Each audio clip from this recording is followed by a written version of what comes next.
Hello, everyone, and welcome back to D&D&D&D&D campaign number 2 of Black Ink and Blue Blood. When we last left off, the party, continuing their journey through the underdark city of Edict, has found themselves in the service of one of the many crime families of the city, the Brokers, in exchange for their wealth of knowledge, potentially regarding their pasts, maybe even their futures, depending on if they ask the right questions. The party has agreed to investigate the nearby ice caves, where a mining company embarked on an expedition searching for riches, only to find something that resulted in their disappearance and the freezing over of the entire cave. And that cave has not been explored in well over a decade. So, gathering their resources, their wits, and their weapons, the party traveled across the territory owned by the local drug traffickers, the Reapers, resisting offers of illicit wares along the way. And despite all the obstacles, has found themselves at the start of the tunnels. Very small, appearing to have been artificially and mechanically crafted rather than dug out through the grit and gristle of sweaty elvish miners. As you guys crawl or walk, depending on your heights, through this opening tunnel, the walls are smooth, appearing to, again, having that kind of mechanical look to them. Definitely not the handiwork of physical beings. And very little in the way of support structures, likely because of the well-kept structure of it all. But you all can feel this increasingly biting chill the deeper you go. Those of you who have not dressed for the cold already, feeling it even more so. Caro, you can already feel your eyelids kind of drooping slightly. One more time. Did Kayla get cold clones? I believe you did, but I'm not sure. Almost everyone did, except for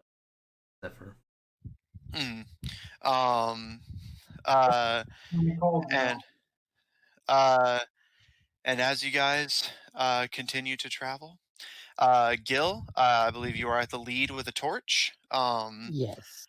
I have made a huge error.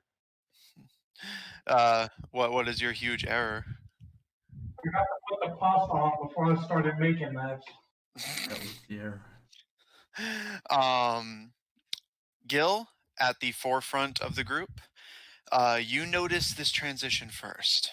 It's quite a bit of, for you, crawling at the front of the group, keeping your torch ahead, both for light and some basic degree of warmth. The smooth, machine-cut tunnel begins to gradually open up wider. And you're actually able to stand up fully as after about a half hour of forward movement, you stand up in a now definitely icy cold chamber. Looking around, the rest of you filing out behind him, you all find yourself in a circular stone cavern. This one, already you can see the telltale signs of activity coming through this area. You can see a couple nearby barrels containing pickaxes and shovels, and you can see the walls are artificially widened and held up with wooden support structures with what appear to be a design similar to lanterns, but definitely having that kind of artificial fluorescence to them instead of fire. The chamber filled with this kind of dull sound from the fluorescent lighting, as above your head, you think, Lucian, you think at first they may be crystals, but looking over your head, you're actually looking up at icicles forming on the ceiling, as the chill in this room is biting even through your warm clothes. And you can see the very occasional drip from some of them, but very little that indicates these caverns are in the process of warming up anytime soon, especially as you can already feel an incoming deeper chill from the, you can see a single tunnel going forward ahead of you. And as you all find yourself in what you expect to be the first chamber of many in the mining tunnels below the city, what would you all like to do? I actually have a quick question. The coldness. I don't remember. Amanda, I don't remember, but perhaps Lucian would. Did you say that it felt supernaturally cold? No. It's basically just like it's just very cold. As far you, I mean, you can make an Arcana check if you like, Yeah. but just at an immediate sense, Very cold. yeah, for Arcana Just check. high temperature coldness. Yes. or well, low temperature rather. Yeah. But Lucian with an 18 Arcana check. You kind of think for a moment. You are not a miner. You have not spent a day of your life underground, but you do have an academic knowledge of the thermodynamics of underground tunnels. And Neon had already drawn your attention to it on the way here, as did the Broker brothers. But being in this chamber now definitely alerts you. The unnatural cold from one area of the underground to the next, the incoming wind chill, are things that should not be possible in a single underground cave network. And given that it seems to only get colder the further in you go, you definitely get the impression that you don't know necessarily whether it has to be magical, but you know it's something unnatural producing cold rather than it simply being a natural progression. As you would know, most underground tunnels tend to maintain a relatively consistent temperature throughout, as there's nowhere for the temperature to be distributed like there would be above ground. They tend to be With that in mind, I'll kind of like dust myself off from crawling, and I'll look to the others.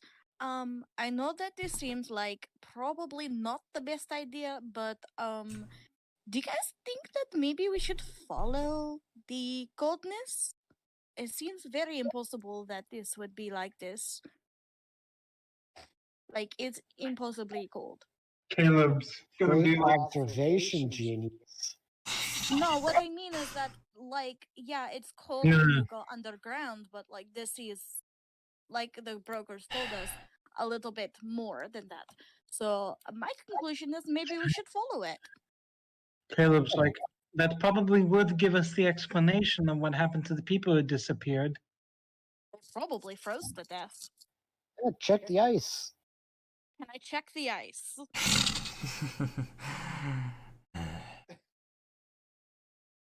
Matt? Sorry, I was muting while you guys were talking. So, all right, go ahead and make an investigation check. Neon, Caro, and Zephyr, what are the three of you doing while they're rolling that? Can I help them roll? Yeah, sure. Okay. Lucian, roll investigation with advantage. Caleb will be helping you. Just keep your roll result in mind, both of them if you can.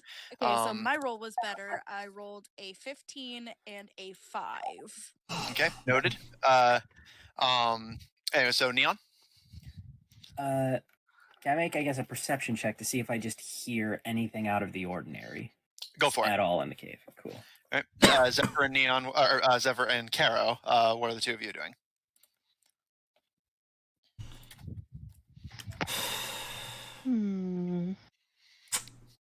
I'll help Neon with the perception check. Okay, perception with advantage, Neon. Zephyr? Alright, cool.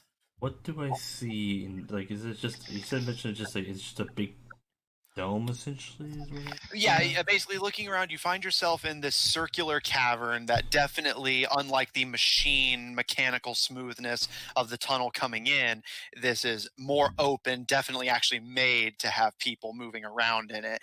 You can see a few barrels of mining equipment and like grooves in the walls where presumably valuable things have been dug out and transported out. And again, a fluorescent lantern illuminates the cavern, creating this kind of sickly medical glow off of the icicles grazing the ceiling. And as far as you can see, there's only one tunnel leading forward where a deeper wind chill appears to be coming from. All right, Zephyr's just gonna go. All right. Okay. So No, Lucian and Caleb. The two of you check the perimeter. While the walls are not as deeply frozen, there is definitely a thin layer of frost and ice on the stone walls, especially in the grooves that the miners had dug out. But neither of you find anything particularly unusual, and by both of your best guesses, although again neither of you are necessarily experts in the matter, the ice itself appears to be natural, even if the cold itself isn't.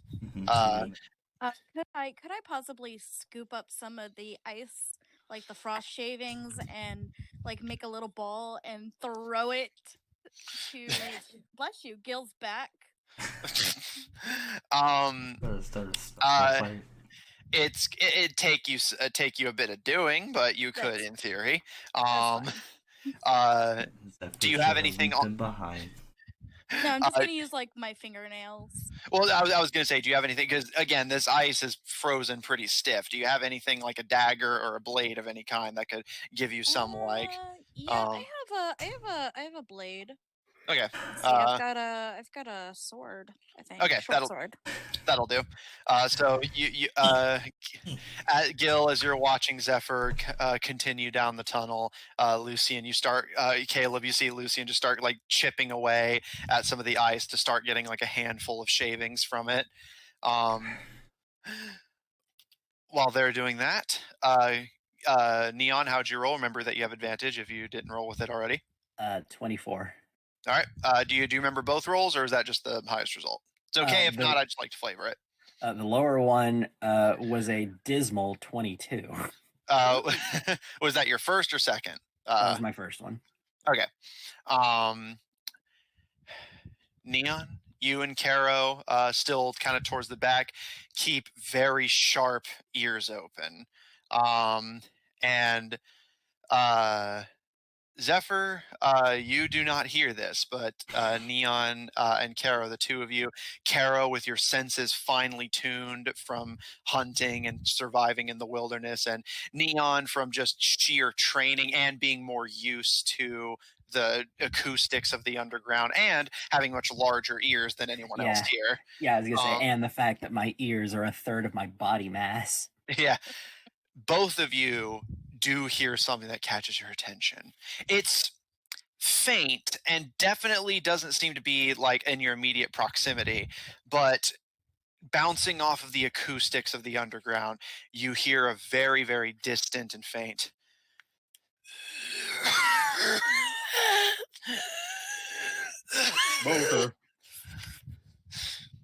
this kind of horrible choking cough, which isn't familiar to you, Neon, although it does deeply unsettle you. But Caro, that sound does send shivers up your spine as you recall the city of Mercurial's fall not that long ago.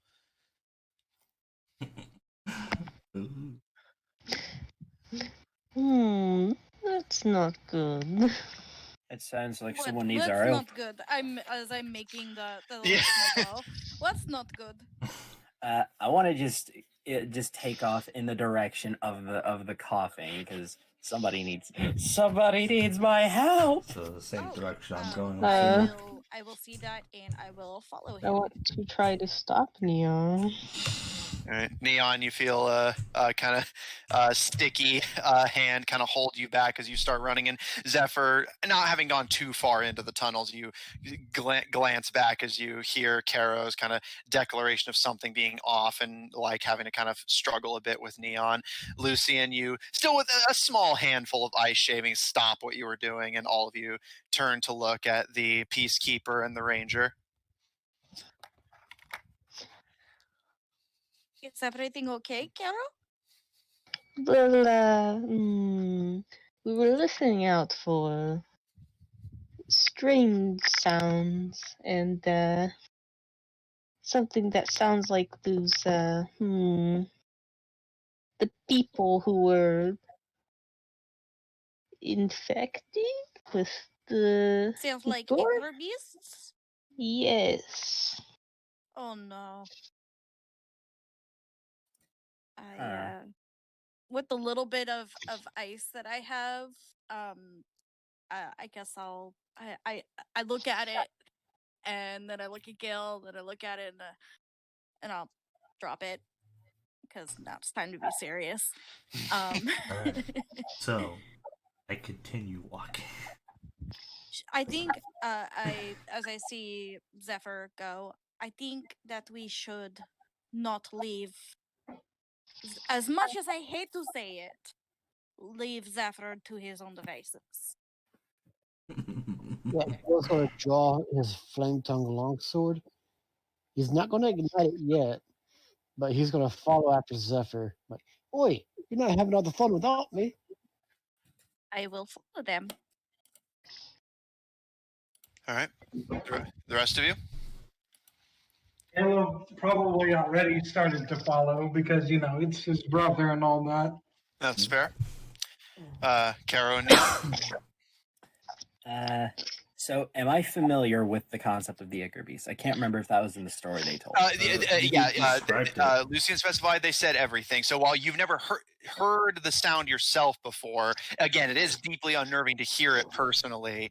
And yes, as Caro and Lucian discuss it, you do recall their story of people who got exposed, usually through fatal injections of this mysterious black liquid, would turn into coughing and gagging monsters that would seek only to destroy and spread the infection further.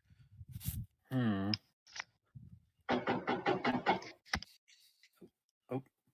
Hello. Everything good? Sorry, I couldn't help myself. I thought it was somebody just getting a knock at the door. That was great. I like that. I'm like, who's there? The Ichor Beast. The Ichor Beast too. You're dead. Yeah, I just thought it was like, I just thought somebody was getting interrupted by a knock at the door. Yeah, no, you should be all right. Anyways, you were saying? Well, if that's one of those things you were talking about, don't you think we should, any kind of mime like pew pew? Yeah, that's why we're running. Come on. Oh, I thought they were going in a different direction. Okay, I misunderstood. No, we're going towards the trouble. Okay. Let's go. Yeah, we always go towards the trouble. We always go towards the trouble. One of these days, we're not going to have to do that. Okay, I misunderstood. I thought everybody was just going in a completely different fucking direction. Just like ignore it, whatever. Zephyr's just going to the only Fuck direction he that guy. can. We're leaving. All right. As you all proceed forward. One more time? You're really muffled. He's talking to someone on the phone. Oh, okay. All right. Zephyr at the head of the group. You continue down the only way forward you can see, but are forced to stop and consider for a moment.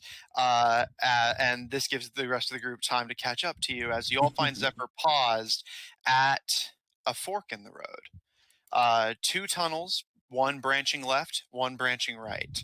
The size relatively the same, although the grooves and divots again indicate simply miners like digging through this area as quickly and efficiently as possible, grabbing everything valuable they could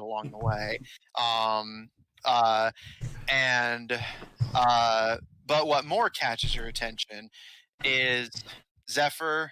You see this first looking down, a trail of ink across the floor. A relatively neat path, simply going through both ways, as the fork in the road like splits in the middle. So the ink trail just goes across and down the opposite path. You can't tell at a glance which direction it originated from. And along the walls, you can see ichory handprints, and even bizarrely what appear to be footprints leading along the walls and ceilings. Just splatters of the ichor along the walls and icicle-laden ceilings and stone-cold floors. And Zephyr, as you kind of carefully look down both ways, you don't see anything immediately, but you do notice, you hear this kind of and looking down the rightmost path, you see that the icicles are beginning to melt. Okay, And so question: you said the ink goes on one direction or both? well, directions? so basically, it's a fork in the road, and the ink goes through both ways. But Zephyr notices that the right way, like the rightmost path specifically, the ice is beginning to melt. The ice on the left path still has the ink on it, but appears to be remaining cold. And Zephyr, you can already feel the wind chill coming from the left. What would you like to do? As you all That see we should go Zephyr left. stop. What do you think, Zephyr?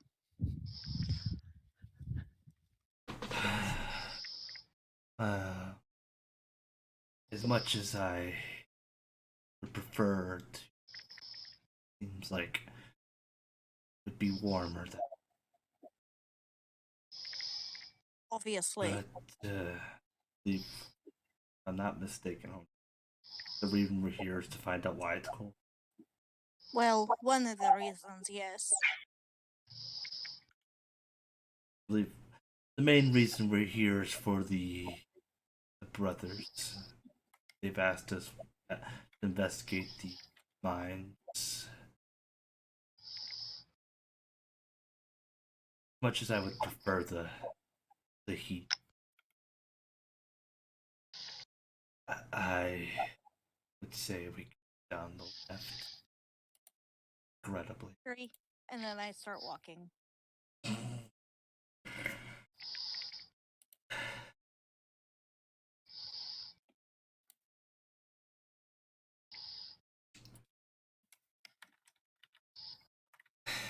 I'm not even gonna look if anybody's following me. I'm just gonna walk.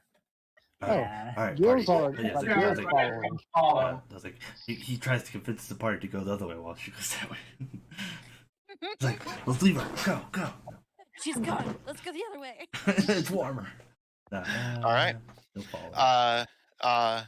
Zephyr and Lucian, the two of you take the lead as you continue down the left path. And you are all careful to not step directly into the bubble. The ichor appears to, whether due to the cold or due to like its creator long since being gone, is not actively bubbling and boiling as the ichor tends to. Simply a slick, almost oil-like trail. And speaking of oil, Caro, you notice this first as Garrow begins to kind of shift uncomfortably, and their hackles kind of standing up, their tail swishing side to side uncomfortably. And Zephyr and Lucian at the front, your faces kind of crinkle up as a very sharp odor begins to hit you. Is it the smell of death? It's not dissimilar to the smell of the Reaper's territory, that kind of almost chemical-like odor, but rather than having that like artificial, almost like, again, perfume-esque feel to it, like it's definitely unpleasant, especially when overdosed on it, but the smell isn't itself inherently aggravating.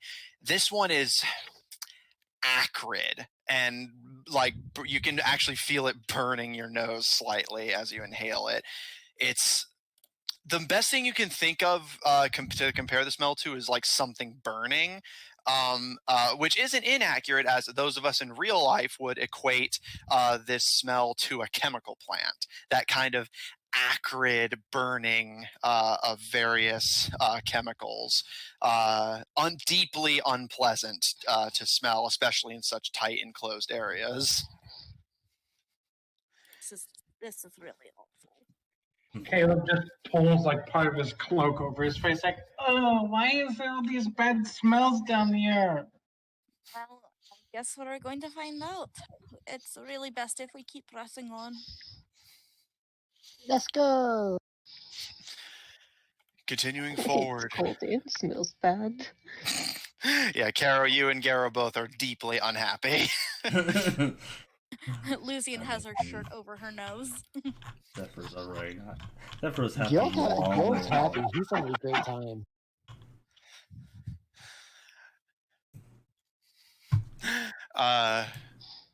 Eventually, you come to another split path in the tunnels, and you notice this time that this time it is a path going forward and a path going to the right. The path forward still has the wind chill and the ice, and the path to the right, you do not see any ink trails, and you do still see the handprints and footprints, but there's no actual trail of it down the center of it, as if whatever traveled down this tunnel never actually touched the floor. But the icicle's integrity appears to be holding, although you can still hear the distant of the icicles in the distance melted, and you can feel a slight warmth emanating from the right tunnel, just not as intense as the one in the previous fork in the road. Is there any Ichor going? Is there any other Ichor or? Like I said, you do see the handprints and footprints, but none on the floor of that pathway.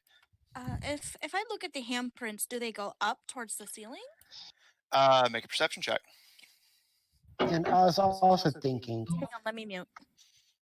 while we're walking, Gil actually had a great idea. He's going to use his flame tongue longsword, and he's going to make marks on the wall as they keep going, so they don't. So when they go You don't to have to do that. turn a. Yeah, but I don't want to have to count on your memory just in case if you don't survive. Sure. Okay. All right, easy enough to do. You can just make a simple X on each pathway you decide to take. And Lucian, how'd you roll? I just thought it was a good idea. Yeah, absolutely solid. I still have, I have keen mind. I can remember. She's like, I have keen mind, so you're pointless. I can remember things. Keen mind is literally her answer for everything, apparently. Anyways, I got a 21 on that. Okay. Perception. Gil does raise a fair point. Keen mind is of no use to the party if you are unconscious or dead. Lucian, you carefully watch the kind of tracking the motions, and Caro kind of glancing at the walls. This comes to you a bit more intuitively, like you just being used to tracking. And initially it struck you as unusual that there were footprints on the walls as well as handprints, but Lucian and Caro, as the two of you look over the walls, you can see that there is definitely a distinct pattern to them. Definitely nothing strictly humanoid, but there is definitely a pattern, as if something is simply crawling along the walls of this tunnel. And indeed, Lucian, you do see stains on the icicles on the ceiling, as if whatever was making these marks was also hopping and crawling among the sharp, freezing cold icicles. Do they continue towards the left where the cold is? You rolled a pretty good perception check. You do see more of those prints going down the direction of the cold. However, they appear to be coming from that direction rather than going into it. Well, if something comes from it, something has to come from it, you know? Let's go. That Alright. only made sense in Lucian's brain. All right. Lucian, as you inform the rest of the party, and you guys, Gil, you begin to carve to indicate you're going forward.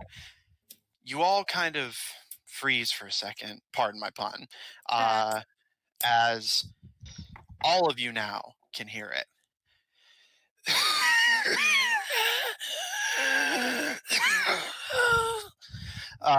And Lucian immediately turning your eyes down the slightly warmer tunnel. It doesn't appear to have noticed you yet, but all of you can see down the warmer tunnel hunched and swollen, dripping with ink figure. They appear to be humanoid, but you watch as it appears to be like normal legs, albeit covered in this bubbling liquid, up to the up to the waistline. But from the waist up, it's swollen, like covered in horrible bubbling pustules, and you can actually see the head is somewhat consumed by these horrible obtrusions to its skin. The head. The head basically like burrowed into the mass of inky boils, and you can see part of the reason you all can see it, even those without dark vision, is you can see lines on its skin glowing and flickering like fire, as immediately all of you can feel this not horribly intense but noticeable increase of heat as it doesn't seem to have noticed you, simply passing down the opposite way of this tunnel, wherever it leads. I kind of look at the others. Do you think we should try to attack while it doesn't know that we're here? And real quick, what's up, Yeah, Gil? we need to take care of it. What's the saving throw for vomit? Yeah, man, it's just up to you. Constitution. At Gil's confirmation, I will cast. I'm gonna cast a spell. Let me go to my spells. Bear in mind, it's pretty far away from you. That's fine. How far? So we can see it. Yeah, rough guesstimate, it's in the ballpark of about 135 feet down the tunnel. Okay. Well, can I see guess it? we can sneak up. Well, yeah, because like I said, even those without dark vision or whose dark Well- vision doesn't extend to that range, you can see this like slight glowing, flickering light from lines on its skin that glow like fire. Okay, could I sneak up 15 feet and then cast Guiding Bolt? 'Cause it's If you wish. 120 feet? If you wish. I do. If you're trying to... I want to sneak with her. Okay. Zephyr will sigh.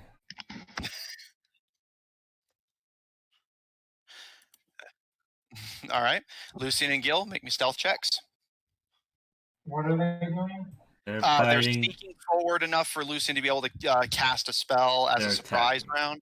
round, and they are going to engage this lone Ichor Beast in combat. Oh, and I'm throwing Actually, a they're attacking javelin. for no reason. What's the range on your javelins? Ooh. 30 to 120 feet. Okay, so if you manage to sneak forward without it noticing you, you should be able to do that. Although you will I have got a disadvantage. dirty yeah, 20. disadvantage. You know what? Since we're all fucking Yeah, sounds like you'll have jump this thing. disadvantage. We're all fucking doing this. I got a 23 on my stealth check, by the way. I want to Well- sneak up too. All right, roll me stealth, We Neon. gotta kill these things. You know what they'll do to everyone else if that there in that is a city. reason, Zephyr. We're rolling But stealth. they're not. Yeah, everyone's basically moving forward down the warmer tunnel to engage it. 19. Okay. Oh my The god. warmer tunnel. Yeah, the one going to the right, where again the ice isn't melting, but especially now that this Ichor Beast is here, you can feel a distinct warmth coming from it. Is Matthew, just a question. row could All have right, had it. Caleb's gonna have 15 on stealth. Okay. Matthew, What's up? would it be out of line if I asked to make another perception check to see if like basically let's make sure there's not another one that's gonna drop out of the ceiling onto us or something. Sure. Make me a perception check. I don't like the way you said that. Say that again, but differently. This time. Say that again. Sure, go ahead, but make a different. perception check. Sure, make a perception Sure. check. Roll for Oh, God. my As he's preparing the sheet from the monster on the ceiling that's about to eat our faces. I got a 24, by the way. Okay. Noted. And Lucian, what were you saying? So So you're I was gonna go rolling. ahead and roll for my gutting bolt. Okay. Go ahead and roll for it then. Natural to 1. Nice. All right. I think you already Uh, rolled. D6. Real quick, has anyone said something that I didn't address? Just because everyone's like doing stuff at once, and I want to make sure nobody's getting talked over. We all good? Right? Um. Debating if I want to win the fight.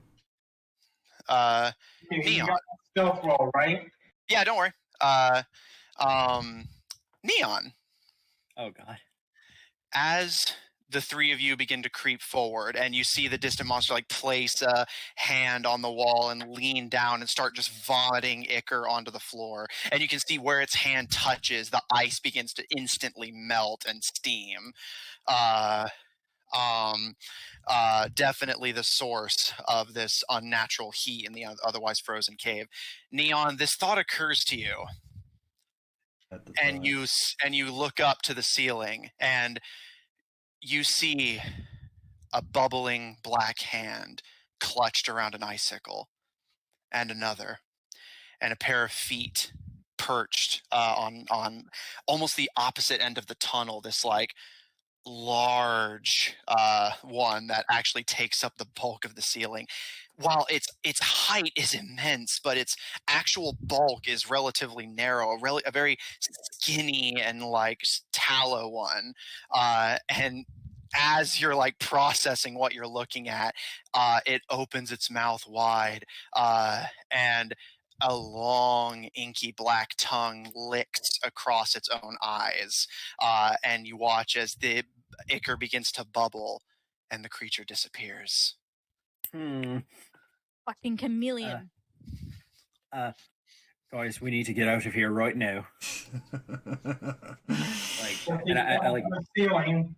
yeah, I'm gonna like grab them like just by their collar or whatever, and just start sprinting in the other. Wait, so you're in your mech, I'm Point assuming? out what's on the ceiling. You're in your mech? No, Neon got out of their mech to come into this tunnel and hasn't resummoned it.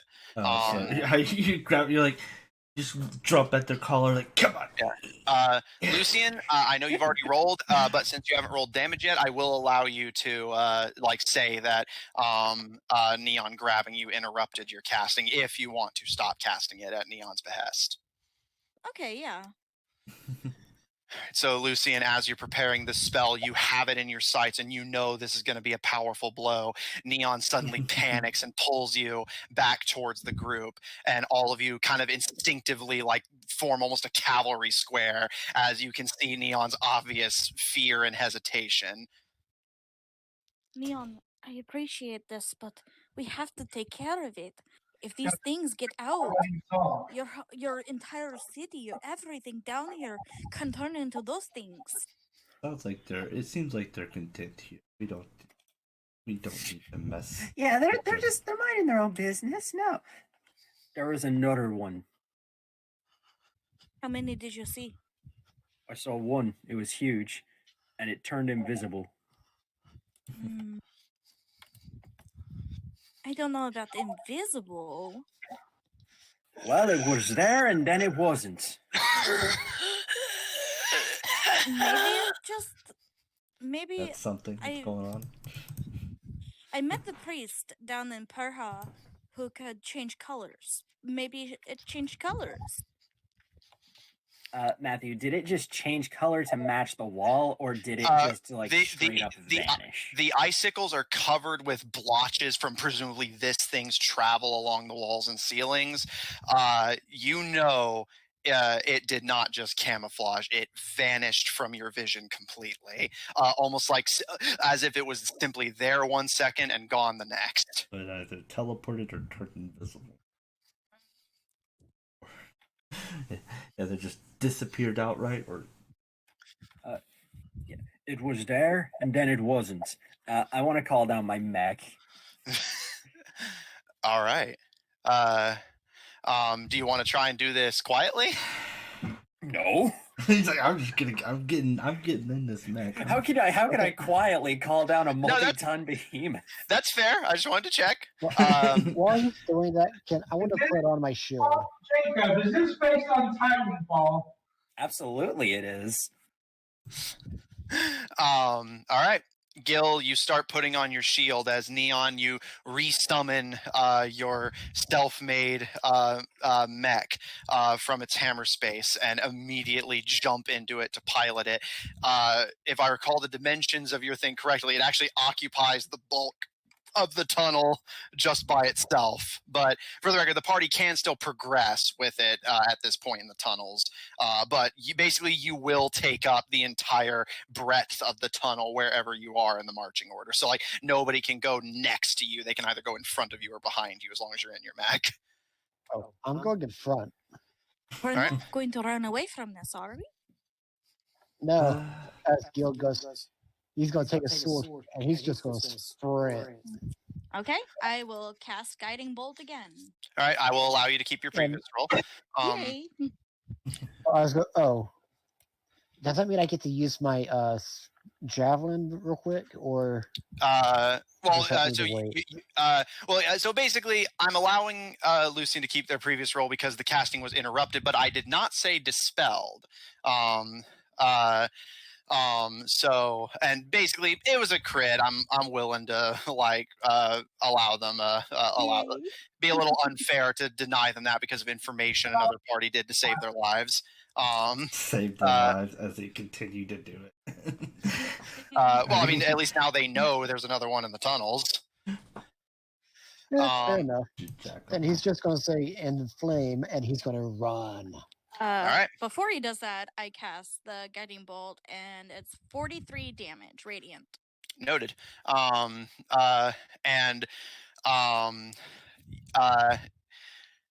As all of you ready yourselves, as Gil, you charge forward with your flaming sword, and Lucian, you run forward as well before stopping and readying to cast your spell. Neon's mech summoning was not quiet.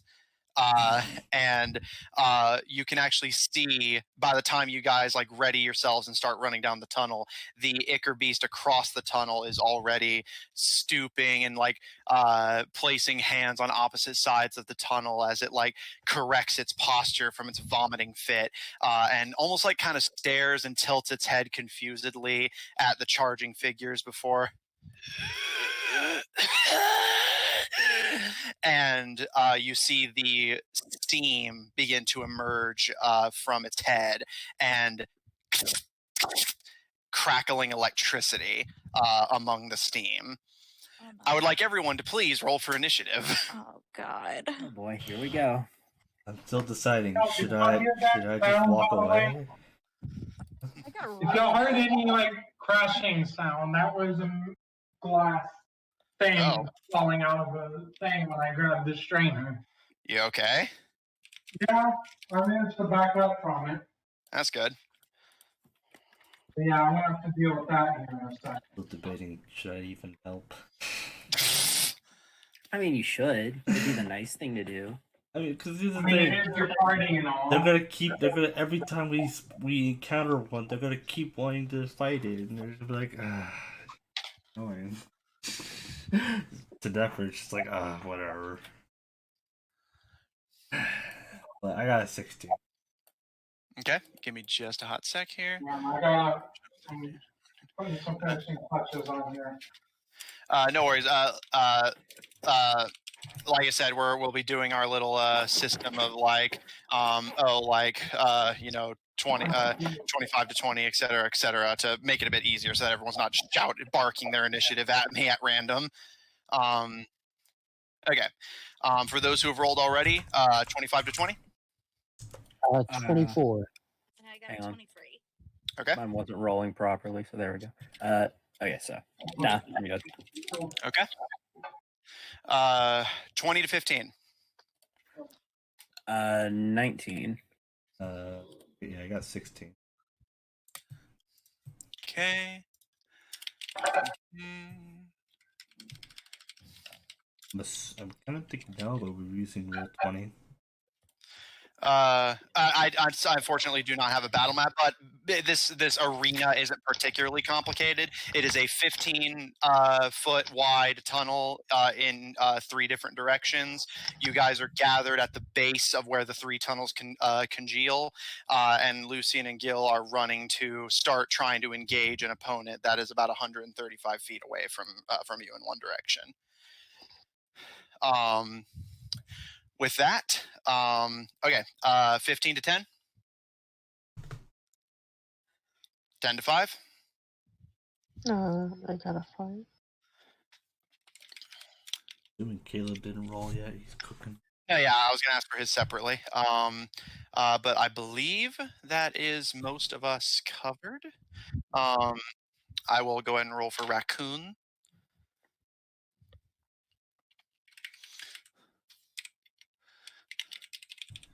Okay. And Caleb, you gotten the chance to roll yet? I believe I got everyone. Putting the finishing touches on this is kind of I can't screw this up. I mean, I can roll. I could put that. Yeah, go ahead. It's initiative, so it's not like super pertinent. Better than I would. I'm pretty sure you could definitely do better. I rolled a nat 1. There's a 4. Can I not count it? No, don't count it. Can I not count it? I didn't roll. That's not my roll. You already consented to letting him roll for you, and it actually puts you in the at the same point in the initiative as Taro, anyway. I didn't say anything. Yeah, but you're cooking, you know. It gives you more time to cook while I you. gotta eat, guys. I gotta eat. I get that. Yeah. Yeah, go ahead. That's why we rolled for you. No, I didn't agree to nothing. All right, well, roll then. Well, I'm rolling that 1 now because Carmen's gonna be a bitch. 15. All right. Puts you at the same point as Zephyr and Raccoon then. There we go. All right, Gil and Lucian, your initiative is different, but the two of you already have your actions like ready to go. So, Lucian, you already rolled for damage on your crit. So, what was it again? Yeah, I just want to. 3. Okay. Okay. And Gil, roll for a javelin attack at disadvantage. If you haven't already. 16. That's with a disadvantage, yes? Yeah. That is just barely a hit. Roll for damage. Not barely a hit. 7 damage. Okay. Do. And as I'm doing that, I would also like to rage. Okay. You rage as a bonus action. Okay. You are now at this much health. Okay. All right. As the two of you engage this inflamed Ichor Beast, it is now said Ichor Beast's turn. Gil, you move forward with your full movement, so that puts you at that much distance away from it. It's going to move forward with its full movement speed, putting a 60-foot distance between the two of you as it starts stepping forward. And deciding what I want to do here. I have so many fun options. Oh boy! I'm glad I rage. Wow, man, still hasn't attacked us. All right. Oh, here we go. Oh, that's because I'm in a minefield of glass trying to sweep this mess up. Valid. I really need to put some shoes on. All right. Okay.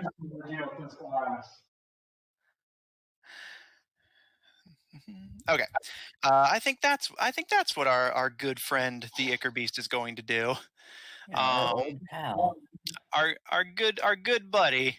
All right.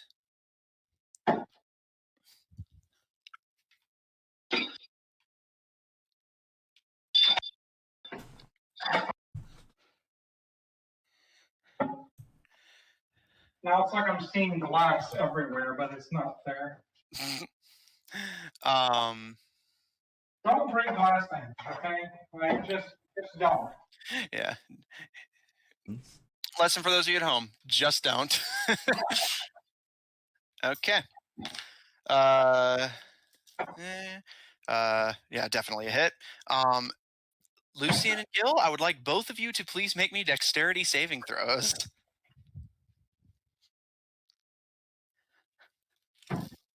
Dex saving throws. I think doesn't Gil get advantage? That's 22. Okay. 19. Okay. Gil, you get advantage, Gil, right? Yes. All right. Both of you take 7 lightning damage. Gil, And I was you gonna watch say, as that's even with a 21 armor class? yes, Well, it's a dex save, so yeah. it's not based on Okay. And Sorry, he interrupted you. How many points? both of you take 7 lightning damage because you both succeeded the save, but you'll still take half damage. And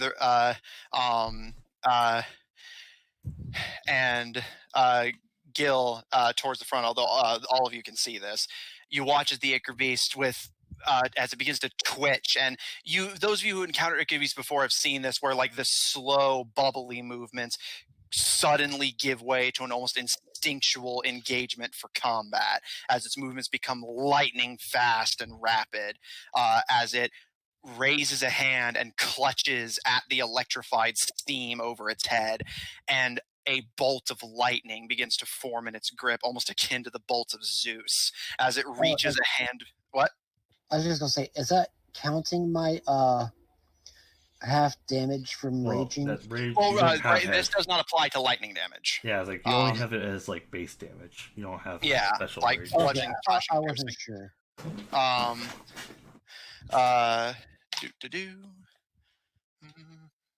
You only get that. Eating this delicious dish I've cooked. Good for you. And you all watch as this Ichor Beast pulls its arm back and slings this bolt of lightning forward. And Gil, it impacts you directly in the chest. You can feel your heart briefly palp as lightning flows through you. And Lucian, you begin to twitch and spasm as electricity arcs from Gil to hit you. And Gil, on top of that lightning damage, this is accounting for your half damage. You take an additional 4 piercing damage. Ooh. The Ichor Beast. Like, are you all right? Fantastic. And it's going to move again. Give me just a second. Oh, no. Deciding what it wants to do here. I think it's going to do that. That's fun. That's a fun spell. I don't get to use that often. I was like, you do remember we're only level 5, right? Yeah, of course. Oh boy. You also do realize there's at least 4 Ichor Beasts. At least. Okay. That we know of. Yay! That you know of. I already have a backup character, so don't worry. I mean, I do too, even though I kind of don't want to. All right. And Gil, you watch as it waves its arm above. If this shit goes south, Caleb's gonna fucking run. Okay, I was making sure I didn't lose my count. You watch as it waves its arms over its head and clutches again at the steam rising from its body. And as it pulls its hands down, you see its hands are bubbling. Not the kind of slow, goopy bubble of the ichor, but this sharp, caustic bubbling of acid as it pulls its hands back, and this time forms almost something like a spear of this caustic green acid as it slings that at you as well, Gil. And you take 7 acid damage as acid arrow impacts you. Man, it's got a high damage hit. You said 7? And bear in mind, that was technically it missing you, but acid arrow still does half damage on a miss.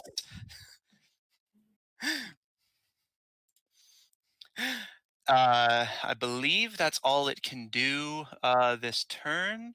It actually works out for you, by the way. It would have done extra damage to you if you had if it had rolled higher than you on initiative.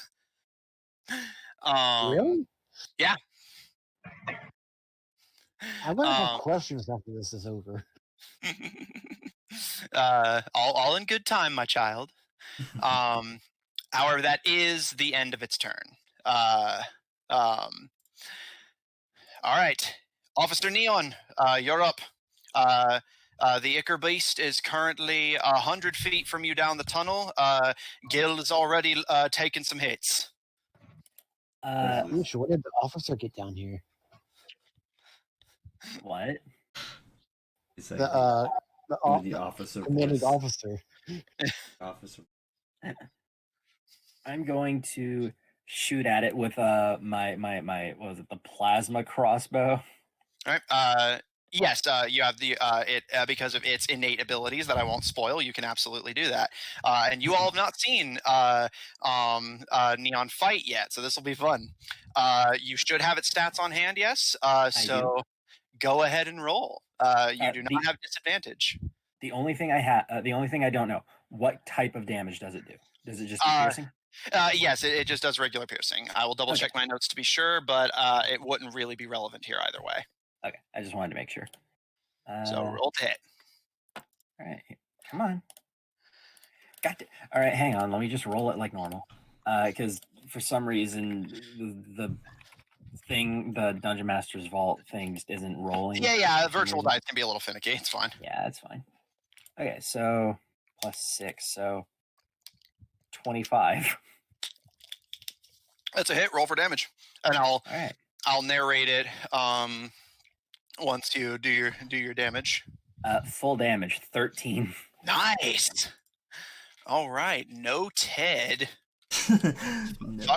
Fuck my monsters up. Hell yeah, dude. All right, those of you still at the beginning of the tunnel, as Gil and Lucian's convulsions stop, as you can see visible smoke rising from their mouths, you watch as Neon comfortably inside their...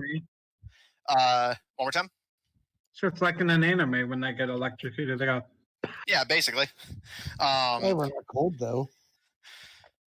You all watch as Neon's mech equips. It's pretty small for it, but a fairly gnarly looking weapon, very similar to the guns you saw being sold. It appears to be a mixture of a modern firearm and a crossbow. You can see a very distinctive scope affixed on the side of it as Neon takes aim, and Neon, on your visage inside the mechanical monster, you see like targeting parameters begin to crop up as you take your shot, and it strikes true. One of the boils on the creature actually bursts, and Ichor splatters up against the side of the wall as it leans back. And you nailed it, but it is still kicking. Is that it for your turn? Yeah. All right.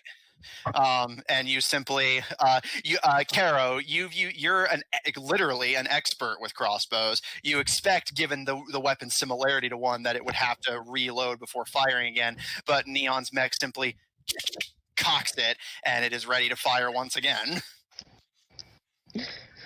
Whoa! Wow. Where could I get one of those? What is this something that they can buy in the stores, or is No, this only for the peacekeepers? peacekeepers have made a deal with the family that they will not deal in official peacekeeper equipment. Like to Joined a force. like to beat the purpose of. Like,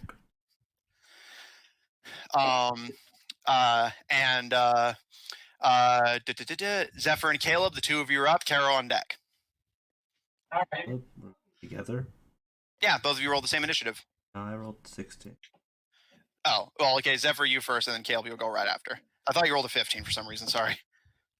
Either way, I'm like, this whole time I'm contemplating, do I actually want to help? I don't really care for them that much. But, I will frustratedly get within range to shoot. Okay. How far ahead do you move? Basically, like I'll count on you. You already know the distance it is from you, so like just let me know if you have to move forward to do this. You said like 130, right? Well, it moved forward, so it is now 100 feet from you. Okay. From your current position. Okay, cool. I don't have to. I can use my just use my movement speed. Cool. All right. Yeah, I will move essentially my movement speed and be within range of my crossbow, and Okay. I will hold my action as I will wait for Gil to be there. Once I will wait for Gil to get within melee range, and then I will shoot. Okay, noted. So you take aim with your crossbow as you stand next to Lucian, recovering from their electric shock, and you wait for the opportune moment to fire. Now it is Caleb's turn. Apologies. Caleb will notice what his brother's doing, and can he get into range with his musket? Double checking your musket's range. Prep range. I don't know. No, its range is actually pretty good. If I recall, it's 40. Yeah, but like its total is 120. That's it. If you roll at disadvantage. Yeah. So but as a rogue, he can bonus action dash. So if you're willing to consume your cunning action, yes, you can get within range to fire without disadvantage, but that will put you closer to it because you'll be slightly ahead of Gil. So you can stay back and fire at disadvantage, or get I ahead. guess I don't have a choice.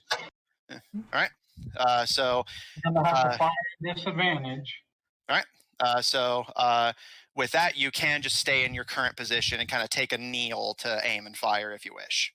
Caleb's gonna do like his brother did. He's gonna prepare a shot. All right. Okay. So the Tabager brothers ready their respective ranged weapon preferences and hold their shots for whenever Gil is in optimal position to provide them sneak attack.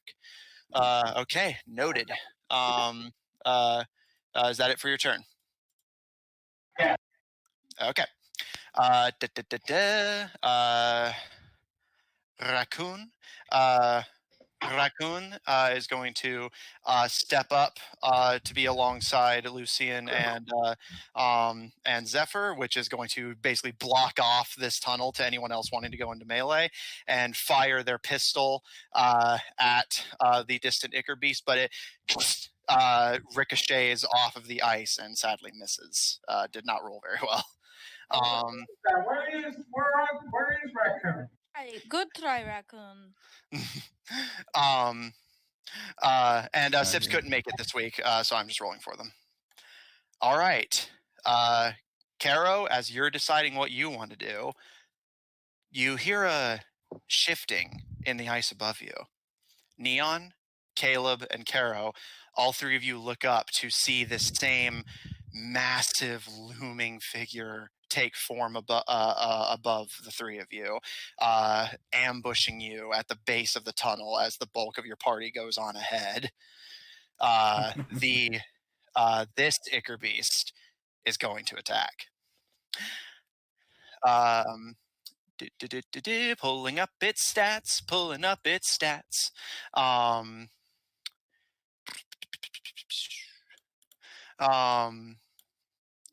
right. I was just making sure I had everything it needed. Neon AC? The max is 17. Got it. So anything about that? That is definitely a hit. I'm gonna start rerolling a character.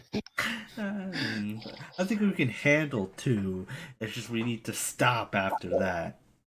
Not go after all the rest. Well, we have to. We don't. I just love, we have to. No, we don't. Like the indignancy. We can All argue right. about it for an hour later. Yeah. It makes you feel better. Its damage roll was crap. That's a total of okay. And then it rolls because of that feature. Oh my god, it's till 10 rolls, 20 rolls. Neon, you watch as the Ichor Beast above you lets loose its grip on the icicles, dangling now only by its feet like a vampire, as it plunges its hands into its own ribs and pulls free 2 ichory projectiles that it slings down at you like throwing knives. And your mech, if I recall, has its own separate health count, yes? Yes. Your mech takes a total of 29 piercing damage. Ouch. I was just like, oh, just some small damage. It shitty rolls 29. It has features that benefited it here. That would almost one-shot me. Sorry. There's like fucking 7 of you. I had to make the monsters pretty tough to compensate. I get that. But that is all it can do on this turn.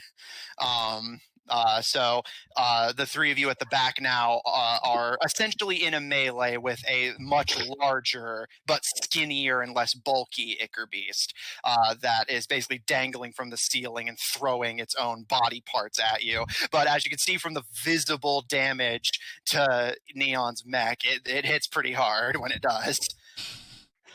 With that is the end of its turn. Keto, you're up. Gil on deck at the top of the round. So, Kero, your friends in the distance are engaging 1 Ichor Beast, but another has emerged from its cloaking to engage the 3 of you in the back. Okay, well, I'm gonna shoot at it. All right, because you showed yourself. No, die. You have crossbow expert, so you do not have disadvantage on this. Roll to hit. They grab my dice.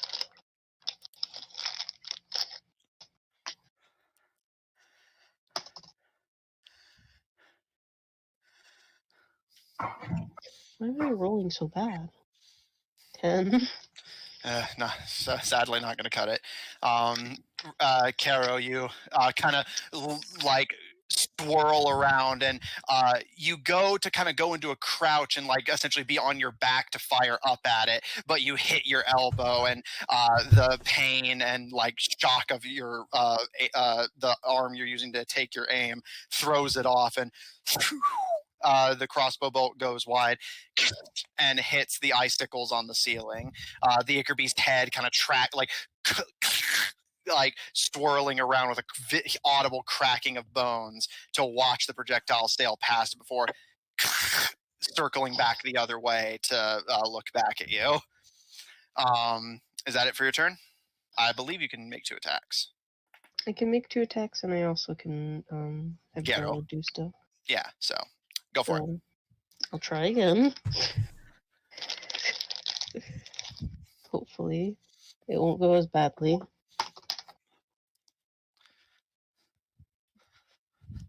That's a 20, but like a dirty 20.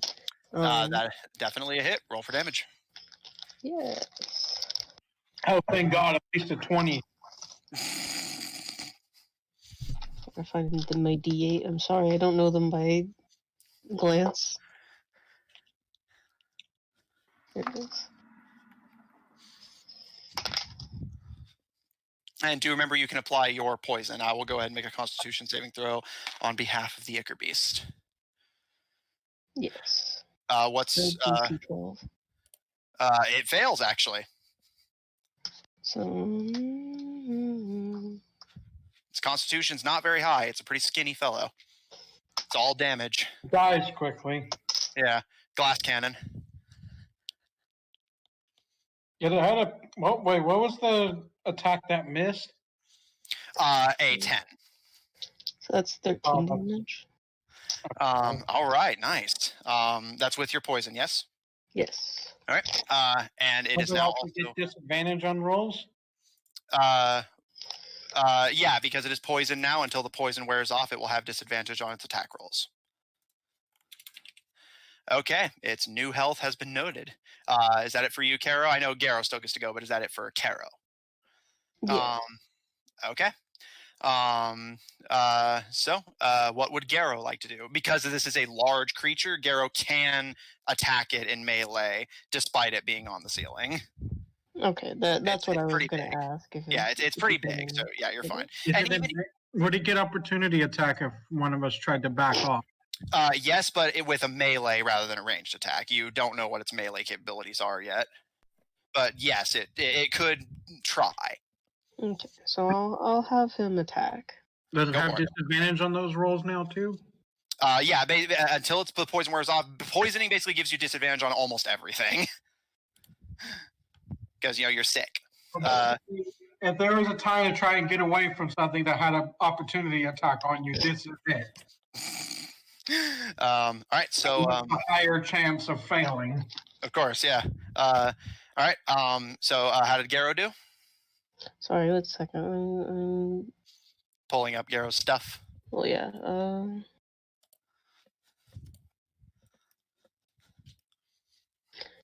On the thing, it says he gains an additional bonus to his attack, equal to my proficiency. I don't know what proficiency. It'll say it on your character sheet. It's your proficiency bonus.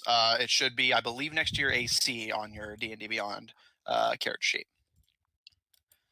Yeah, one thing Caleb needs to do if he survives this is to It will be a learn +3. is to get On your advantage. Beyond sheet, Qua, your proficiency is right next to your walking speed. There's proficiency, walking speed, Okay. initiative. Also, it's a +3 because we're level 5. Okay. So yeah, just add 3 to your attacks. Yeah, if Caleb survives this, he needs to get proficiency with firearms. Better gun. Okay. Anyway. So I'll have him bite. He's gonna bite him. 16. That is a hit. Roll for damage. He's gonna give him a nasty bite. Oh no, that was the wrong one. Don't do that.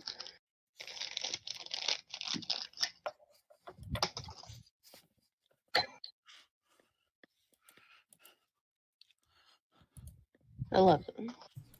Noted. Is that it for Garo's turn? Yeah, you can only move or do one thing. Yeah. Hey, fucking you hit him. All right. So Caro, as you're on the ground, facing upwards, like you're back to the metaphorical wall, but it's more the floor in this case. Despite the pain in your elbow, you take aim, and your crossbow may not fire plasma shots, but much like Officer Neon, you are a trained sharpshooter. And as the Ichor Beast looms, its bones cracking as it arches its back to loom over you with its massive, gangly arms and claws, you crack a smile as you fire a poisoned crossbow bolt directly into one of the beast's eyes. As it looms back and flails, its claws scratching against the ice walls in a flailing panic. Garrow pounces over you, Caleb, to land directly on the beast's arched back and take a massive bite out of the back of its neck before bouncing off as it. I hope he doesn't get sick from the ichor. We'll have to see. Its back bangs against the icicle-laden ceiling as it flails, ichor and ink dripping all over the surrounding area.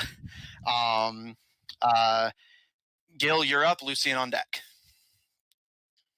So how far am I away from the one? You are now 60 feet from it.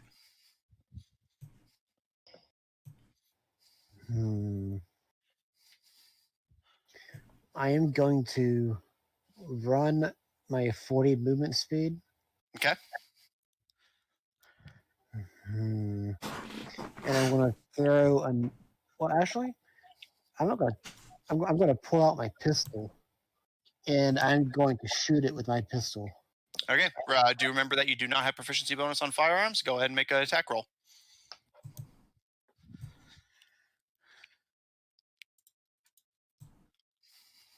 Who would have thought that the colonel didn't know how to fire a gun? Remember, it's been mentioned a few times by now that as a colonel of the royal family, Gil actually rarely, if ever, saw direct combat. Yeah, even then, that's why he loves it so much. That's if they even use guns. Well, Gyogre does use guns, but yeah, that's basically why. And what was it again, Gil? 24. That is a hit. Roll for damage. The setting feels more. The setting feels more. I thought you were going for a medieval theme, Matthew. Or was that just my memory? It's more like kind of Renaissance. Like firearms are relatively new. Like not every empire has adopted them yet. Gyogre is just always at the forefront of military technology. So, and how'd you do on damage, Gil? 15. All right, noted. And then I want to drop it, since I still got my flame tongue, and prepare a second hit when it comes into range. Got it. Okay. Wait, all right. Yeah, you can't do that. Wait, can? Yeah, I don't think you can do that. Well, I got 2 attacks per action. The pistol was 1, the flame tongue is a second. I don't know. I'll allow it if there's not an official ruling against it. Okay, noted. Lucian, you're up. As you recover, you see the group in the back being harassed by the skinny camouflaging Ichor Beast, and Gil preparing to engage in melee with the fiery one. What would you like to do? Am I closer to the other one then? Fiery Like one this or one we were hitting? Yeah, yes, With you the absolutely fiery. can do that. With your movement speed, that will put you. Let's see. I don't want to get too close. Well, I'll say the closest you can get, so you can decide like around what range you want to be at.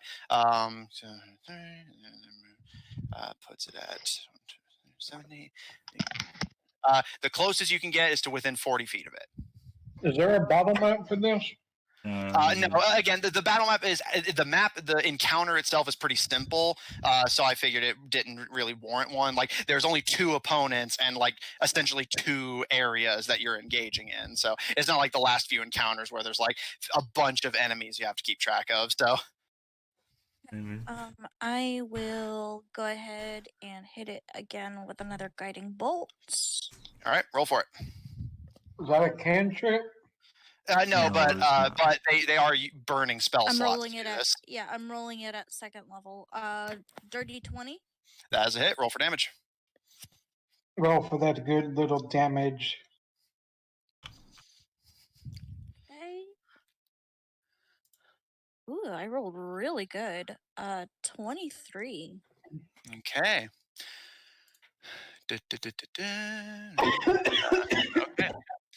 All right. And I also forgot to mention, with guiding bolt, the next attack on this creature has advantage. Oh, all right. Noted. It's glittering. It's like it's shimmering green. All right.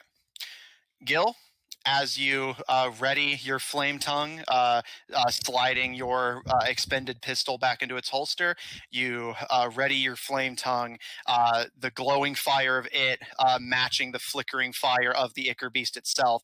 And as the Ichor Beast starts to take a lurching step towards you, the tunnel lights up with a third light source as Lucian, you cast your guiding bolt, and similar to how you had seen Neon hit it, strike one of the pustules on its side, this time striking one just underneath its left arm. And you watch as the creature takes a step back, almost as if confused by the impact, and as it begins to glow a glittering green, it lets out a low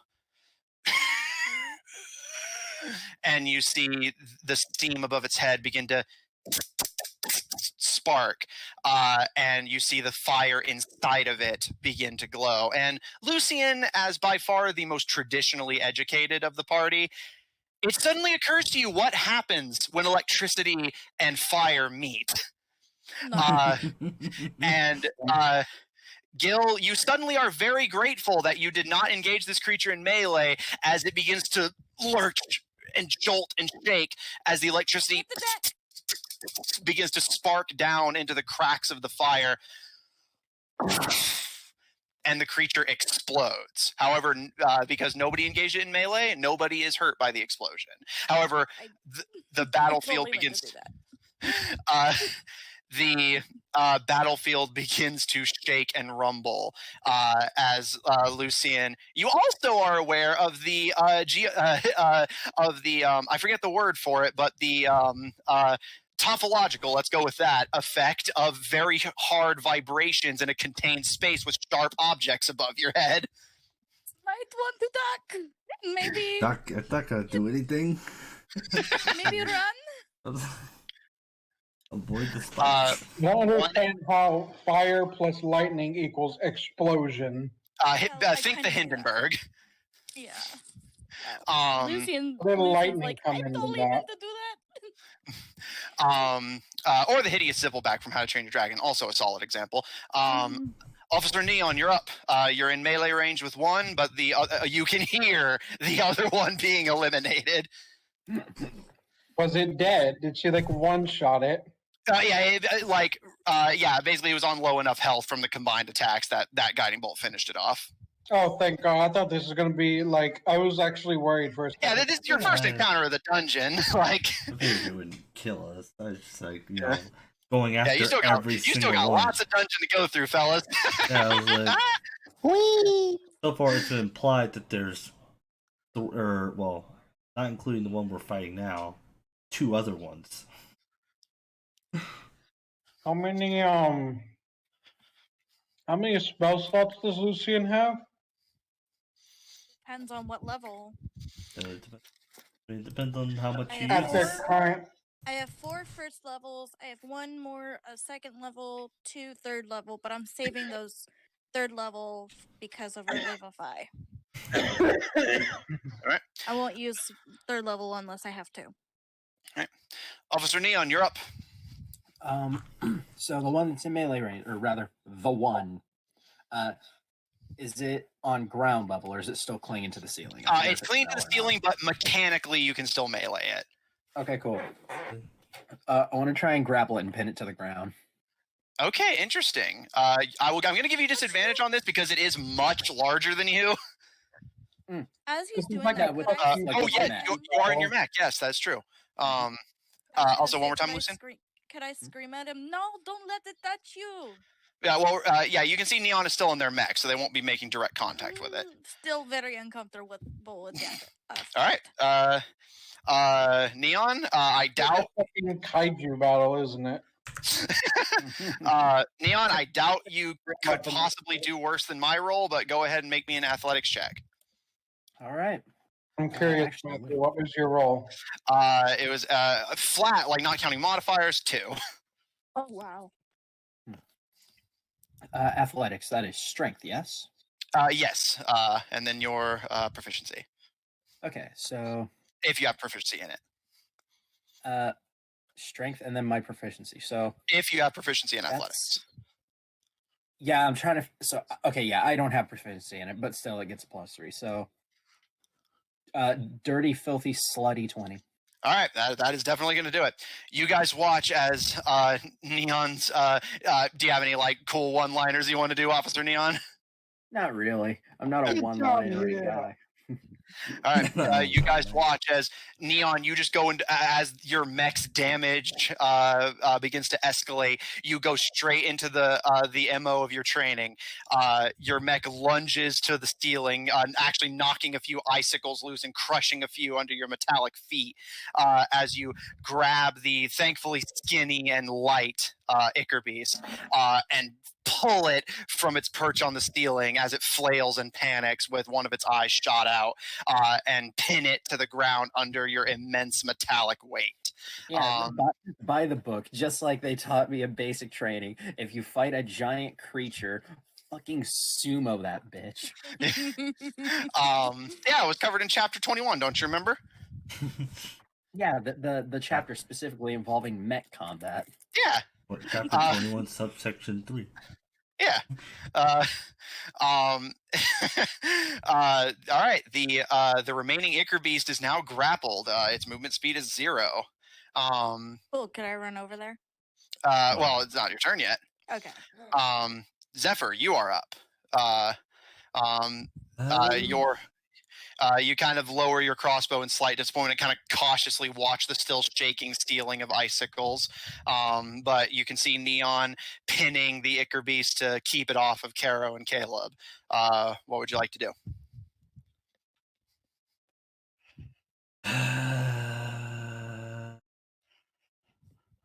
And that means prone. Not mechanically, but he is grappled, so his movement speed is 0, and it'll take him a turn to be able to actually start moving around again. What does grapple have to condition? Nothing. Yeah, so it's just a 0. Okay. I guess I'll shoot him. Okay. Again, you know your ranges, but obviously there's like 3 of your party members in melee range with it, so you definitely get pack tactics and sneak attack. Go ahead and roll, Okay. my small little kobold friend. Pew. Okay, I'm pretty sure that one hits, but just in case, a pew. Okay, cool. Okay, luckily I checked. I got first roll is 19, second roll natural 20. Fucking look at you! All right, roll for damage. Okay, Ooh.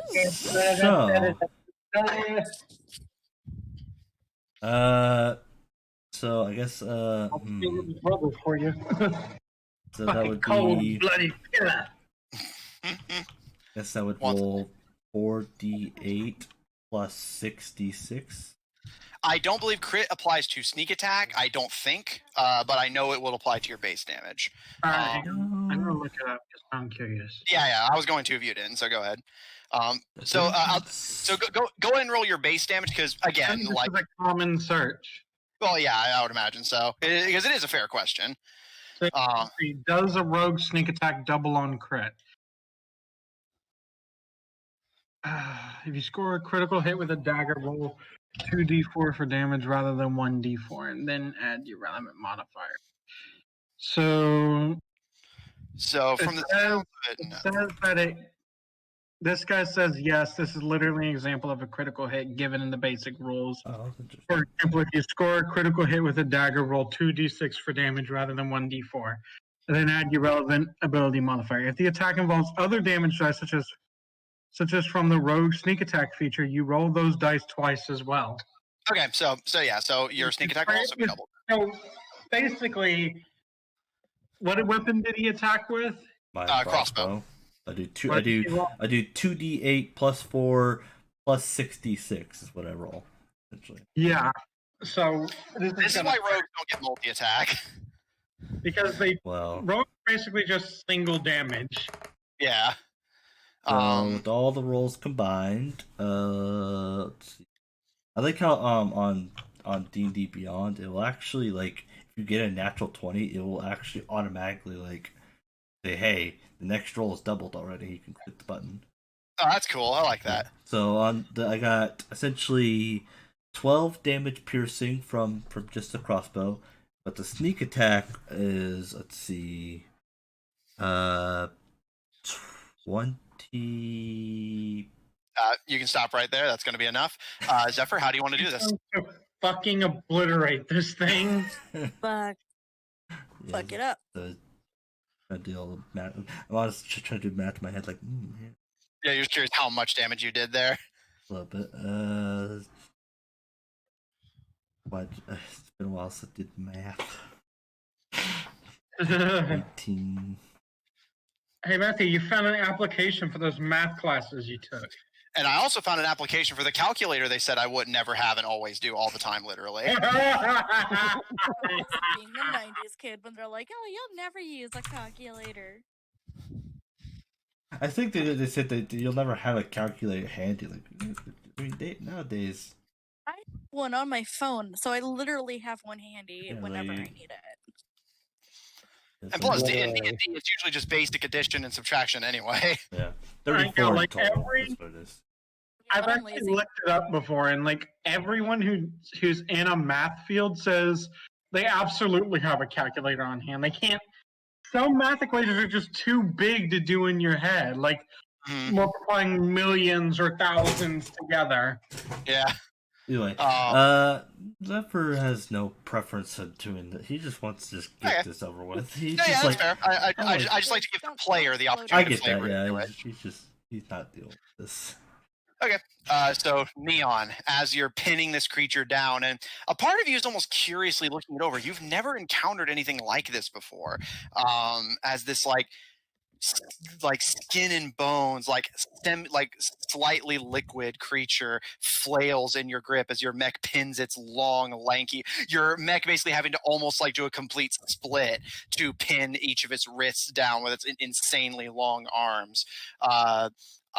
As you're looking at it, it suddenly stops moving, and you see ink beginning to pool behind its head as you see a crossbow bolt, without you even having spotted it, impacting the side of its head, and it begins to sharply flail and struggle under your grip, giving one final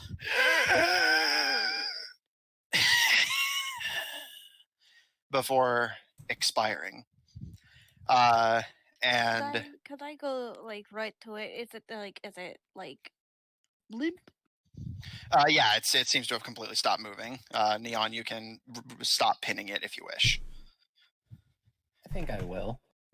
Could I possibly tell what this was before?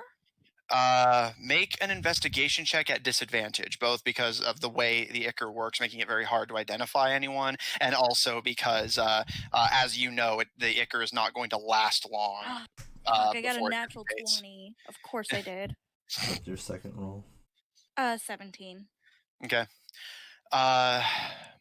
Looking at it, it's hard to tell, but you notice something that does catch your attention. Looking carefully at its claws and at its feet and finally at its throat as it gives a very light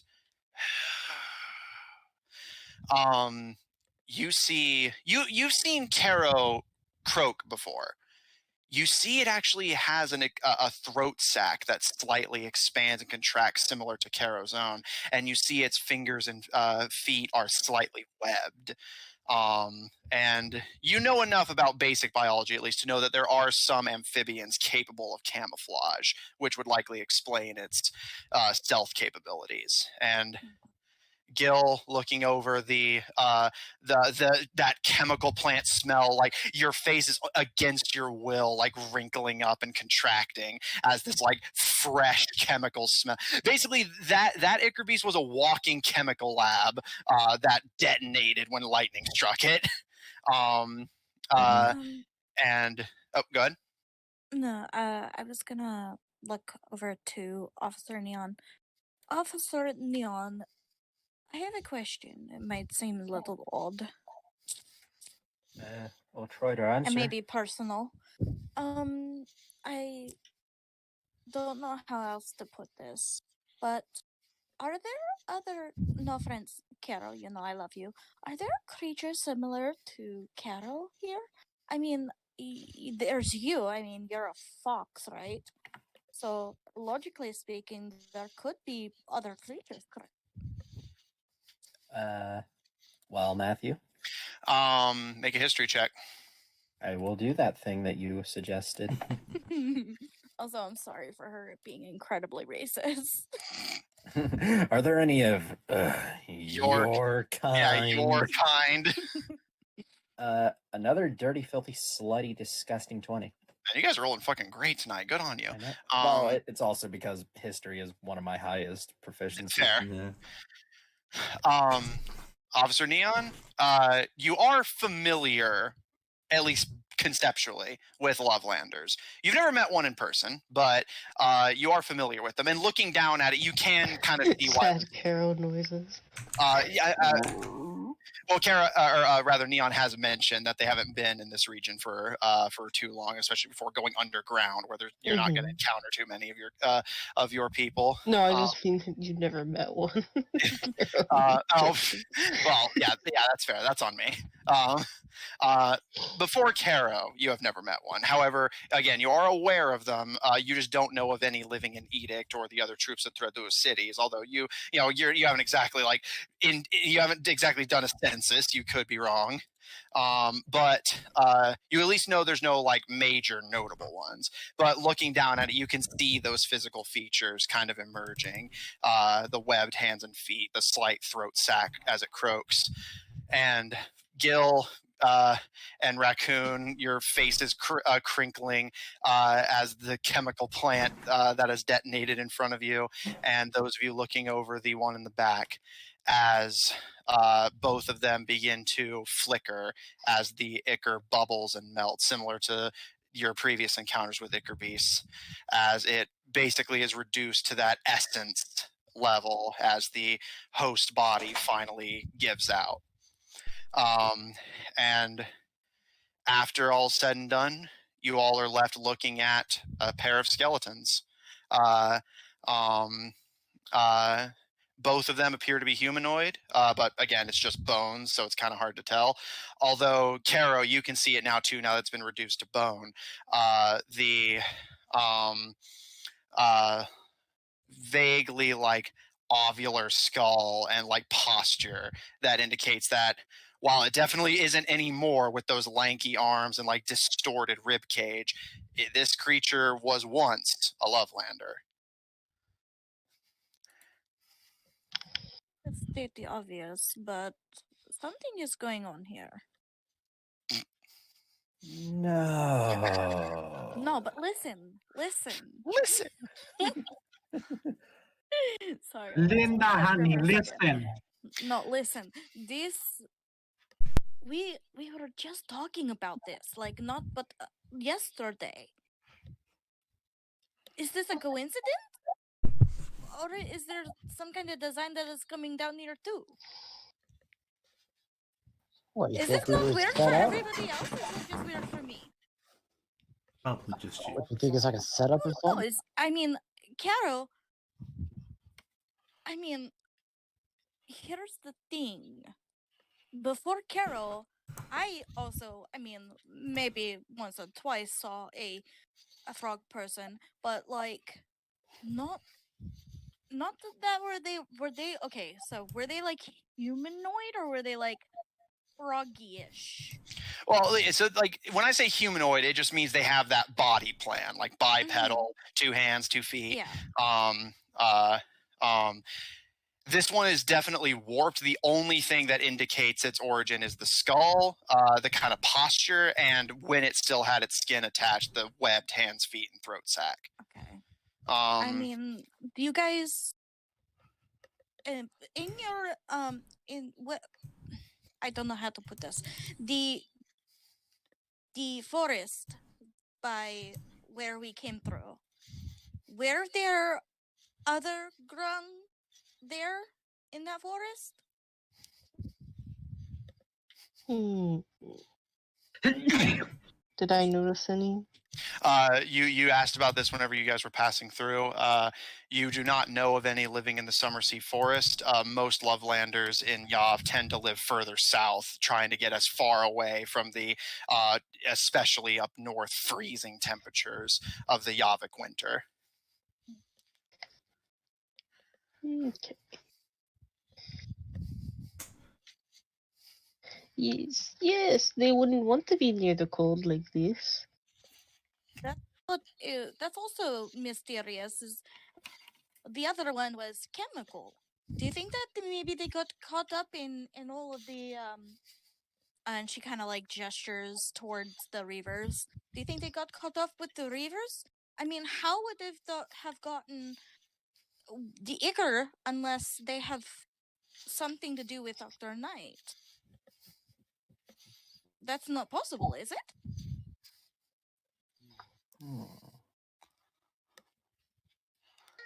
It's hard to tell. Could be that person. Be that person then, Zephyr. Okay, I walk away. Fuck that guy. Yeah, I was gonna say, yeah. Can I collect the bones? Absolutely. You The bones? carefully pick up the bones, and those of you who have seen the deaths of Ichor Beasts before are used to it, but those of you who haven't yet, as Caro, Caleb, Neon, and I think that's everyone.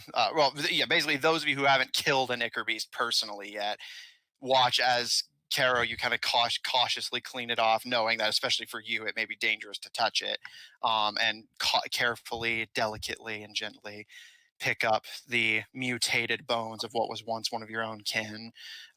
You all see some of the ichor solidifying and flaking off and kind of flickering and flashing like its grip on this plane of reality is shallow.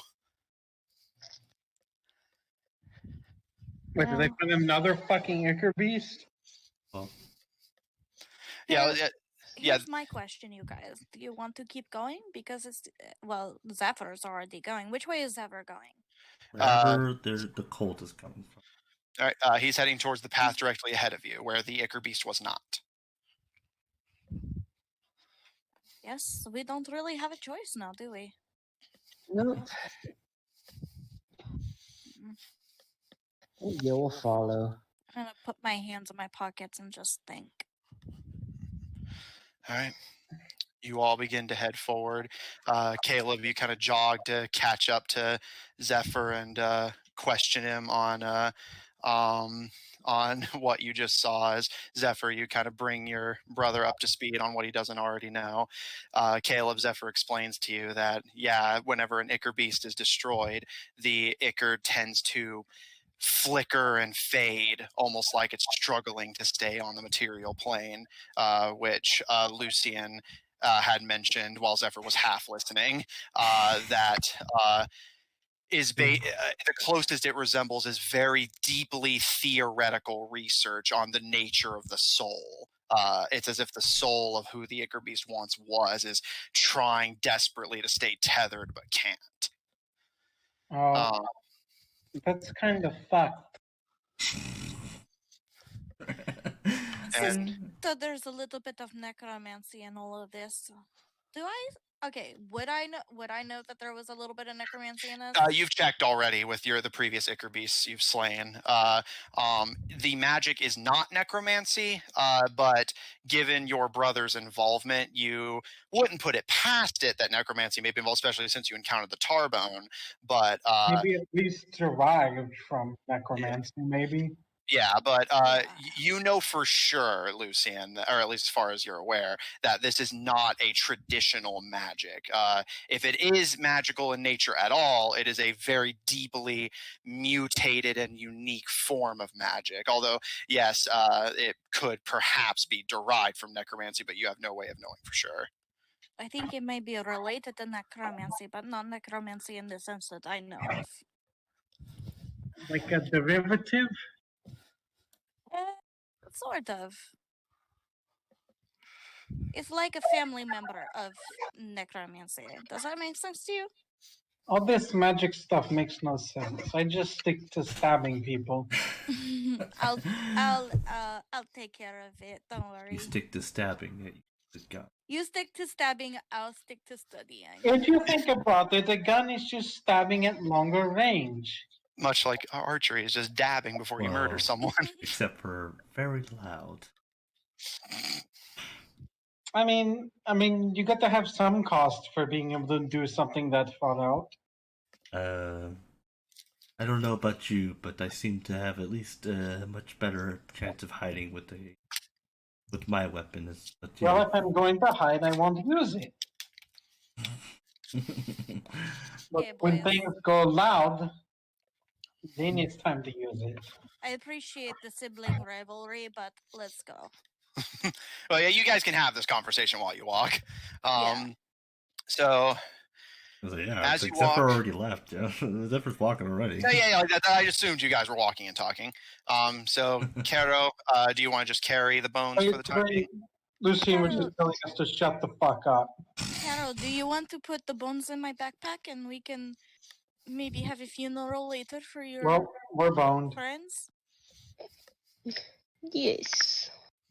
Okay, I will put them. I'll put my backpack down so she can put the bones in there. It's a bit of an awkward fit. In total, this Ichor Beast was almost 15 feet tall, but incredibly skinny. But I'll say, especially if you allow the bones to kind of fold and break a bit, you could store it in the backpack. It would just take up a lot of space. Caro, bones don't fold. I'm pretty sure they're either straight or broken. I mean, like at the joints, like basically allow it to kind of like essentially accordion the thing. Are they still held together by sinew? Like I said, some of the ichor is still like kind of flaking off of it, which is essentially its version of sinew. Gross. All the Yes. sinew How everywhere. much would you hate me if I tried to touch it?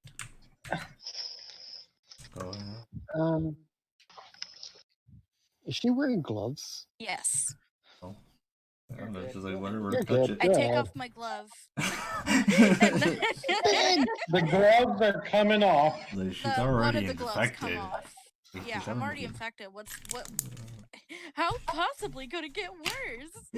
About to find out. I want to touch it and see what it feels like. Okay. You Okay, kind of fine. glancing to Caro. Caro, are you okay with Lucian studying the remains of what was once a Lovelander? Yes. Lucian, you kind of like move your backpack so that you can kind of like have it on your tummy as you guys continue to walk, and you pull one of the long, lanky hands out and gently scrape on the joints of one of its fingers to remove some of the now drying and almost like clay-like ichor. And as you kind of rub it over your fingers and examine it, it has a very dry, at least in its current state, has a very dry and flaky texture to it. And as you watch it, like it's on your thumb, index, and middle finger, but you watch as it vanishes and reappears on your pinky finger, vanishes, reappears on your index finger again, and like it again, like similar to what you saw with the goblin, it's constantly in motion, even long after death, refusing to stay in one place for more than a few seconds. Would it be comparable exactly to the goblin, or? It's pretty much identical visually, at least.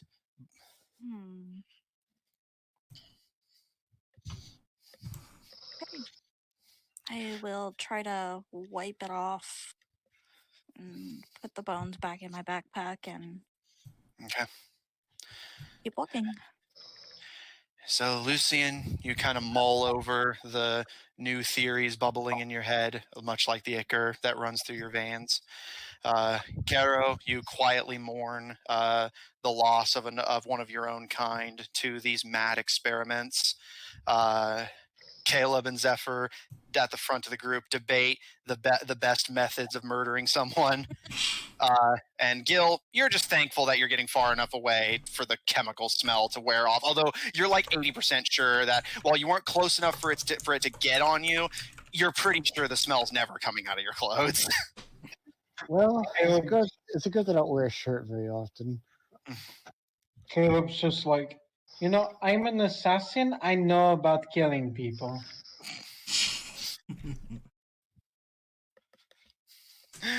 You all watch as Zephyr basically plays the amused older brother, despite Caleb biologically being much older than him. I mean, it's all relative to the species.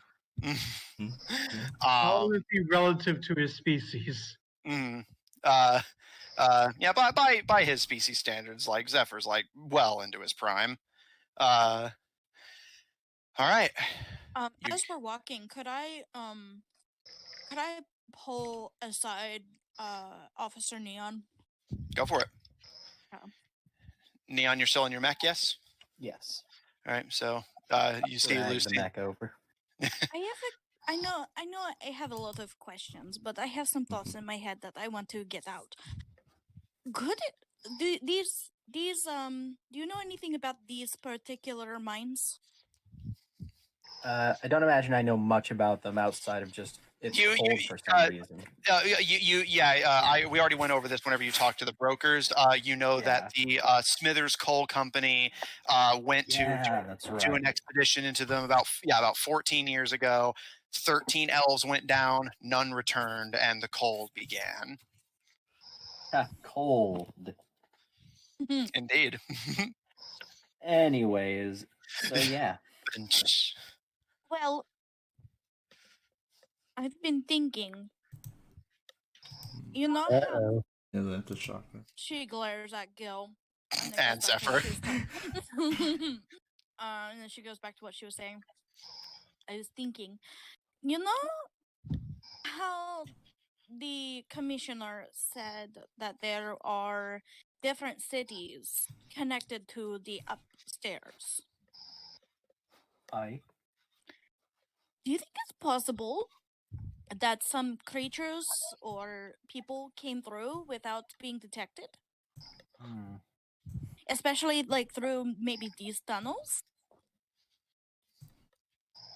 It's certainly a possibility.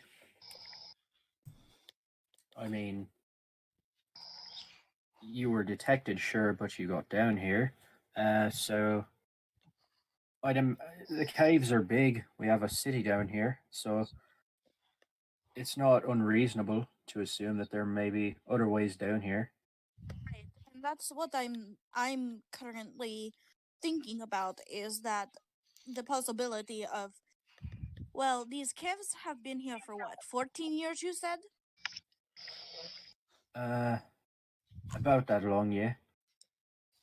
Okay, from what I know about how long the experiments have been going, how long could I assume that they've been going along these experiments?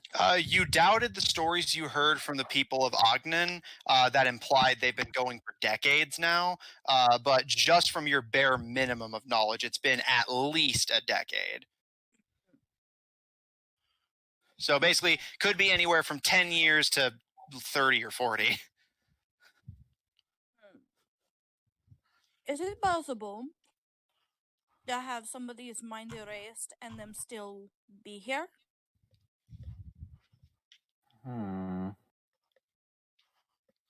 Like they're here, but they don't know why they're here? The thought never occurred to me, but maybe. Well, think about it. It would be free labor. And, like, they would be super gullible. Be like, oh, you're here because you work here. I don't know. I know it sounds stupid, but I think that I just have a very, very odd feeling about it. That's why I wanted to ask you. Would I have any information about this kind of thing, Matthew? Can you make a check for it? Yeah, make a history Yeah. check. And I'll tell you what, I'll yeah. give you advantage because the peacekeepers are usually the ones who control the outright erasure of minds. Yeah, you know what? That's a good point. That was a good point. No, not shift click, control click. I feel like this was never mentioned to us. Wow. It was mentioned that if you guys, basically if they didn't think you guys like, Oh yeah. Listen, my notes are very precise. and I respect that. It makes my job as a DM easier and encouraged me to put more effort into it. I'm actually just good at remembering things. Usually, it kind of depends. Some things I take in, some things I don't. Yeah, that's what notes are for. The things you don't take. So this has literally never happened to me before in my entire life, but I rolled a 17 both times. Is that your total or Total. Okay. You've never heard of something like this, but as Lucian talks about it, the theory seems at least plausible. And as much as it pains you to know, you've heard stories from Captain Voter and even the commissioner himself that, again, to keep the lights on and make sure they can continue doing their job, the peacekeepers occasionally have to do less than illicit things to keep their. And while you're pretty confident the peacekeepers themselves have never abused the mind erasing technology for anything beyond the actual good of the troops of Tredu's territories, you do know that some less than legitimate figures have been allowed access to the technology, such as the brokers themselves, who, as you have already discovered, have been using it to essentially create spies for the surface world who don't even know that they're doing that. So given that the brokers can do it for watching. Given that the brokers can do it for the surface, you see no reason to doubt that it could be done the reverse way. It's quite possible, but we'll talk about it later on. Not right now. Right. I mean, it's just something to think about. Consider it thought about. Consider it thought about. Don't want the brokers to hear that we might be talking shit. That's fair. All right. I remember most things, but there's always that one thing. But I never know what that one thing is going to be, so I don't know what to take notes on. And this is why Austin, Amanda, and I take notes on everything. If I did that, I literally would miss more things than I'd note. Well, that's why I often ask him to repeat himself. And then she also rewatches all of it. So, you guys continue forward. Zephyr and Caleb at the lead.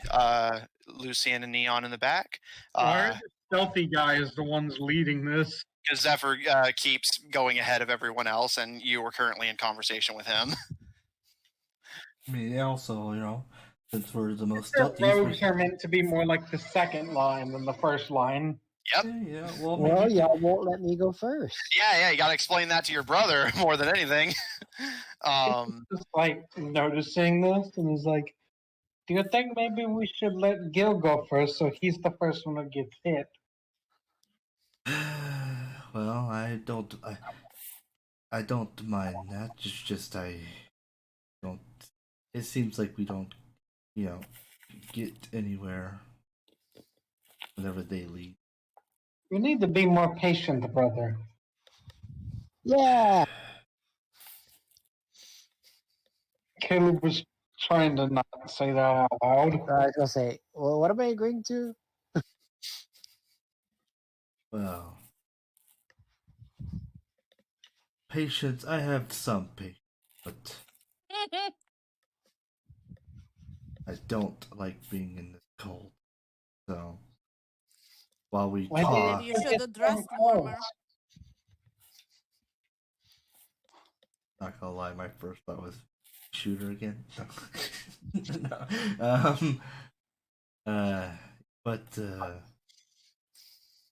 Wait, what'd you say, Hunter? He said, "Why didn't you get warm clothes?" Well, I mean, I don't have the money. I could have given you money. It's You could ask. fine. What is It- it with you and Gil not asking for help? It is fine. I just want to get this job done. Let's just get it done, solved, and then we can leave. But I can. Zephyr, the cold begins to get more biting, weighs down on you harder, as all of you press What further did ahead. Caleb get for warm clothes again? What do you mean, like as in mechanical benefit, or like as in like What did visually? he get? Uh, one more time, sorry. Oh, if I recall correctly, you just got like essentially a warmer variant on your existing clothes, but kept the cloak, if I recall.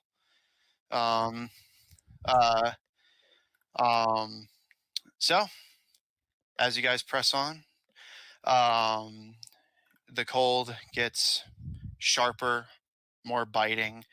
Caro, you can feel Gil as Caro. Cobalt like lizards. Yeah, they're lizard canines. Is it like a mechanic for being cold-blooded in D&D? Outside of the Lovelanders and a couple others, no. I don't believe with Cobalt, at least. Caro, you can feel Gil. You can see Caro's eyes kind of drooping slightly as Garo kind of has to support them. As you guys actually have to start walking a little bit slower, as the ground. You can see still the occasional trail of Ichor, presumably where that walking chemical lab had traveled. The hand and feet prints on the wall of the one that scaled the ceilings, but at least it's quiet, other than the. Well, I was gonna ask, is Kero walking or is she riding on What Gero? about you? Caro, you can ride on Garo if you wish, but are you still walking at the moment? No, she climbed up on him because he's warm. And could I have a blanket. Could I like take out my blanket and just wrap it around Caro? Caro, if you're okay with that. No, drape it over, Is blanket just included with bedroll? Yeah. yeah. Drape it over Gero. I don't produce heat. I do so. All right. Caro, you are at least warm enough to stay awake as Garo, especially with their heat being more condensed now, warms you as you just kind of curl up on their back. Well, if they were laying over Garo and then the blanket was put over them, then Garo's heat would still Well, bounce off. well, it's also because Caro might need to jump off to fight if something attacks you. So it's just more convenient for the blanket to be over Garo and Caro on top of it. So, Neon, you're the only one with any like real shelter from the cold outside of just warm clothes, safe inside your little trailer mech. Trailer mech. You guys continue forward, the ground becoming slick and slippery, but you're able to maintain your footing as long as you go at a reasonable pace. The icicles on the ceiling becoming Did make us roll and not slip. Don't tempt me. Probably would have. Yeah. I will say flat out, I will do it if you start sprinting, but I'm not going to do it for just basic movement. And I'm gonna start sprinting. Zephyr, you come to one final, like at the head of the group, but all of you can see it. Just Zephyr, you see it first. One final fork in the road, and you know this is the final one, as directly ahead of you is a tunnel that continues forward and curves to the right, and you can see a very thick but long frozen and not fresh Ichor trail. But to your left, you see a large opening. Snow cascading into the tunnel, quickly melting and joining the. You haven't gone up. You've gone nowhere but down. Well, it could have come out somewhere that's of low ground. That's very low ground. Sure. Yeah, it's possible. Low, but Let's see what the area looks like as I narrate and describe it. Zephyr looking out at the head of the group towards this whatever it is, as your eyes kind of adjust for the bright white you're looking at, you see a field of snow, and your tail almost instinctively wraps around your legs again as you can just get auditory visages of that dream you had. And your scowl deepens as you steel your emotions further, as this snow just provokes very deep personal memories for you of what you're trying to achieve, what all of this is for. As you step cautiously out, your bare feet like freezing in the snow, but you just grimace and bear it as you all stand at the mouth of this open cavern, looking out across this endless expanse of white. Caleb, kind of peeking your head out and looking up as you tighten your cloak over your head. You see, it's a bit high up, but you see the ceiling of a cavern. No sky to be producing snow. You see cave walls on either side of you, but again, it's fairly large, but still just a cavern. And you all look out across this expanse of freezing snow. You can barely see ahead of you through the intense blizzard and fog. Zephyr, as you're at the head of the group and kind of glance back at everyone else, what would you all like to do? Is it I'm going like to.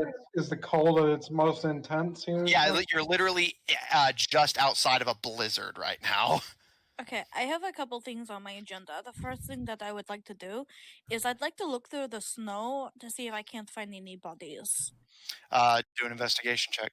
Yeah. I'm going to give you disadvantage both because it's freezing cold and you don't know where to even start looking. It's just like an expanse of white all around Like you. a mechanic, if you're cold, you get disadvantage. oh, Not okay. strictly, although let's see what happens when you guys get into combat. I rolled 2 16s. All right. Lucian, Zephyr, you watch as Lucian starts to just dig around in the snow at the exit of the cavern. Lucian, you don't find any bodies, but again, there's just so much expanse around you. If there were, they could be anywhere, and you don't even know how deep the snow goes. But when you start digging at the immediate mouth of the cave, you do find some of the snow buried slightly under a fresh layer, stained ichor black. Oh, you guys. As you look back, you see that this appears to be the trail of whatever those creatures you encountered were, likely having come in from the cold and stayed in the caves where it was relatively warm. I immediately look around. I look up. I look sideways. I look everywhere. Make a Is perception that check. is that neon, Ooh, Jacob? she learns. Yes. She learns. Also, I looked it up, Matthew. Apparently, extreme cold at the end of every hour, or you must make a DC 10 Constitution saving throw at the end of each hour, or gain 1 level of exhaustion. And I also have some homebrew mechanics you guys don't know about. I got a 21. All right. And kill you. Lucian, you look around carefully and keep your ears peeled. You don't hear anything besides the wind, and you see nothing but snow. While what? Lucian's... go ahead. I know that these things usually come out for combat. So I kind of look at everybody and kind of say, sorry. And I cast Sacred Flame, just in general. Just in general? Just just shoot it out. Okay. You cast your spell. The radiant flame melts some of the snow. the snow is quickly steaming but refilling as the blizzard continues. Nothing. Can we see any? It's just a big open area, right? Yeah, you definitely can tell you're still underground in a massive cavern, but it's just snowing. Can we see like a source of the snow or blizzard? Make a perception check. I'm gonna give you disadvantage on this because you're like trying to essentially like see exactly where it's coming from. When again, you can barely see more than like 20 feet ahead of you. All right, so disadvantage. What roll is it? Perception, so it'll be wisdom, and if you're proficient in it, your proficiency. Perception. I get +4. I don't even need to roll again. It's literally just going to be. I'm just going to roll again. Okay, yeah. That's Like, can I help in total? Well, it'll be a flat roll if that helps, Caleb. Oh, okay. So, can I just take the bigger one? No, that would be giving you advantage. You just take whatever you rolled first.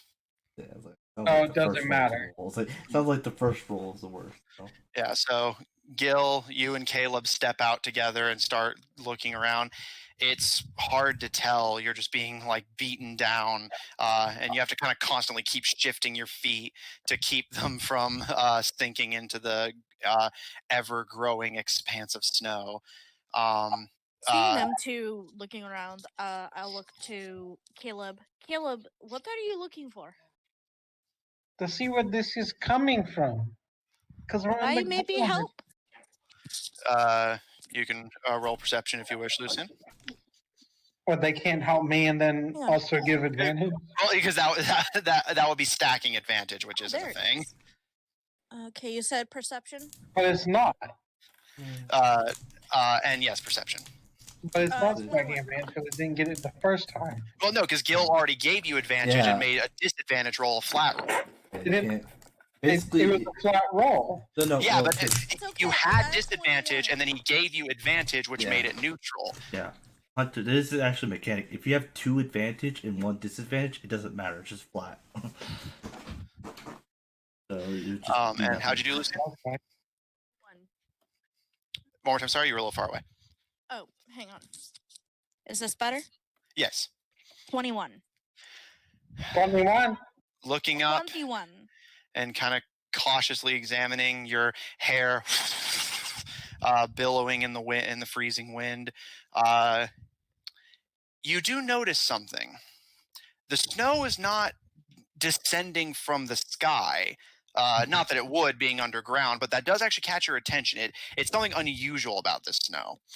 And carefully watching, it seems like it's almost coming from as you kind of carefully watch the snowflakes bustling and whirling around you and examine those a bit further away, those in other directions from where you're standing, taking the scientific approach, you notice they're all coming from the same direction, almost like it's just a hail expanding outward rather than a natural weather effect. So there definitely has to be a center to this if you go against the wind. Okay, I will mutter to myself and just like not tell anybody, but I'm gonna follow my scientific brain. Okay. So as Lucian does their scientific examination, Caleb and Gil stand watch, and Zephyr just kind of bracing yourself against the wind and cold to prepare to keep moving. Kero and do like what Lucian did and give like his blanket or something to Zephyr to see if that helps him. Sure. Zephyr, as you're kind of just like almost like curling in on yourself out of just like emotions known only to you, but you and I know what they are. You feel a blanket being draped around you, sheltering you actually fairly nicely from the cold as you look to see your brother kind of gently looking at you as you kind of freeze in the cold. I hope this helps some. I appreciate.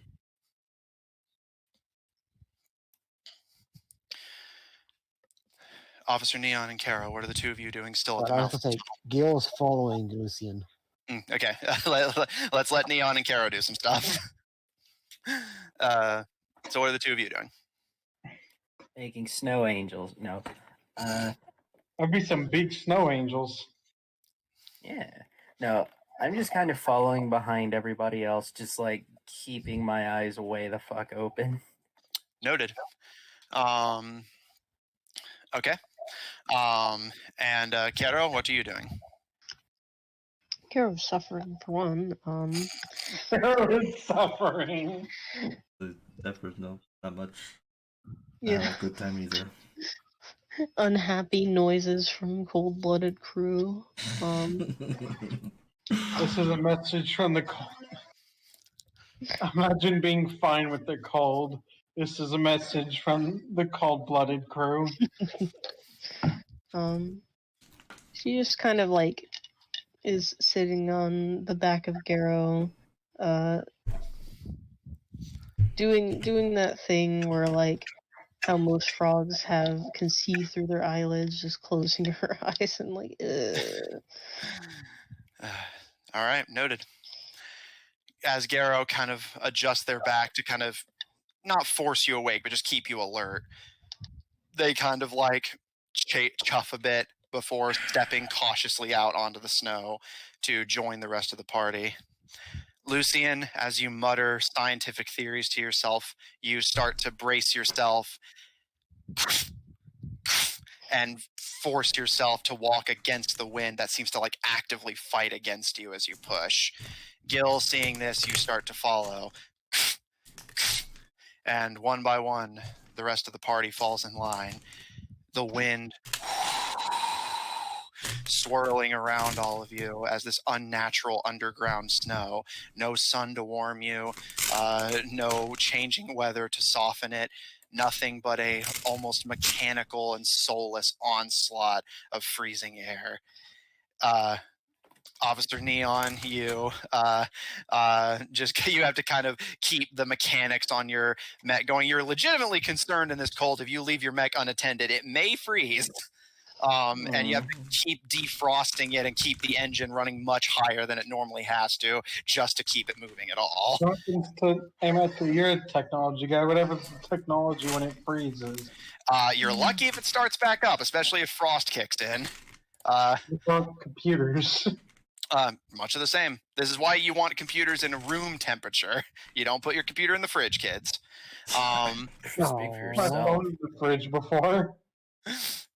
I've never left it in the freezer, but for some reason I've left it in the fridge. So, Officer Neon, as you force your mech to stay at max power just to keep moving, Karo, you kind of keep almost nodding off, only for Garrow to kind of jolt you to keep you alert. Gil and Lucian at the front of the group, your arms braced against the wind and cold, and the Tibadran brothers with Zephyr's fresh source of relative warmth, and Caleb just bracing your hood. Gil, you feel small hands going. I got a hood on this shirt. You feel a set of small hands run up your body as Raccoon basically just kind of like curls around your neck, basically not even asking before piggybacking onto you, as both their small body making it hard for them to traverse the snow at all, and because they are just as much as the rest of you, if not worse, freezing. I'm going to take up my blanket as well, and I'm going to wrap it around her while she's on my back. All right. So you form a kind of babushka hood for yourself as you wrap up the cold-blooded members of the party bundled in blankets, but those of warm blood have to simply grin and bear it as you guys begin what you have no idea how long of a trek it's going to be as you follow Lucian's scientific mind towards what may be the epicenter of this accursed, unnatural underground winter. And that's where we're going to end tonight's session. I made it. 30 minutes early. It's not too early for us. You end at 12:30. Well, we do have things to do tomorrow, so. Yeah, and I figured you had a combat encounter. Oh, that's fun. And it'll help you guys get into character. But I am also deeply sorry. What happened? They have to insulate their everything. What? So for any notable things. Again, this is just me like giving shout outs to anything I like am giving inspiration to. Inspiration does not stack, but you can still get the warm fuzzies from the compliment anyway. Officer Neon and Caro for your magnificent showing against the Ichor Beasts. Both of you got some pretty impressive moments there. That was fun. Lucian, your skill with guiding bolt is unparalleled. And also, I give you props for putting forth some interesting theories and bouncing off of the rest of the characters' personal knowledges really well. Yeah. I didn't realize how much damage our party could actually do. Mm-hmm. This is why you guys fight some tough monsters. I'm not used to having characters this powerful. I mean, Most of our campaigns fizzle out by now. And Zephyr, for reasons that we will not discuss on camera, but you're playing Zephyr very well for what's happening, and I appreciate that. So, as your party... No love for the brotherly love? Mm-hmm. I'll give you inspiration for brotherly love. That was a nice moment. I like that. It already had inspiration. But... Well, and like I said, you still get the warm fuzzies because no, you are right. You two do the brotherly dynamic incredibly well. The kind of playful bickering without coming across legitimately malicious, while also having those moments of niceness of like understanding your impatient and antisocial brother's discomfort and doing what you can to alleviate it. So that was a nice moment. So, as you guys prepare to meet the bitter cold for however long it's going to take you to get to the other side, that's where we're going to end off tonight. Thanks everyone at home so much for watching. Thanks all of you so much for playing. And we'll see you all next week. Yellow, goodbye. Hello, goodbye.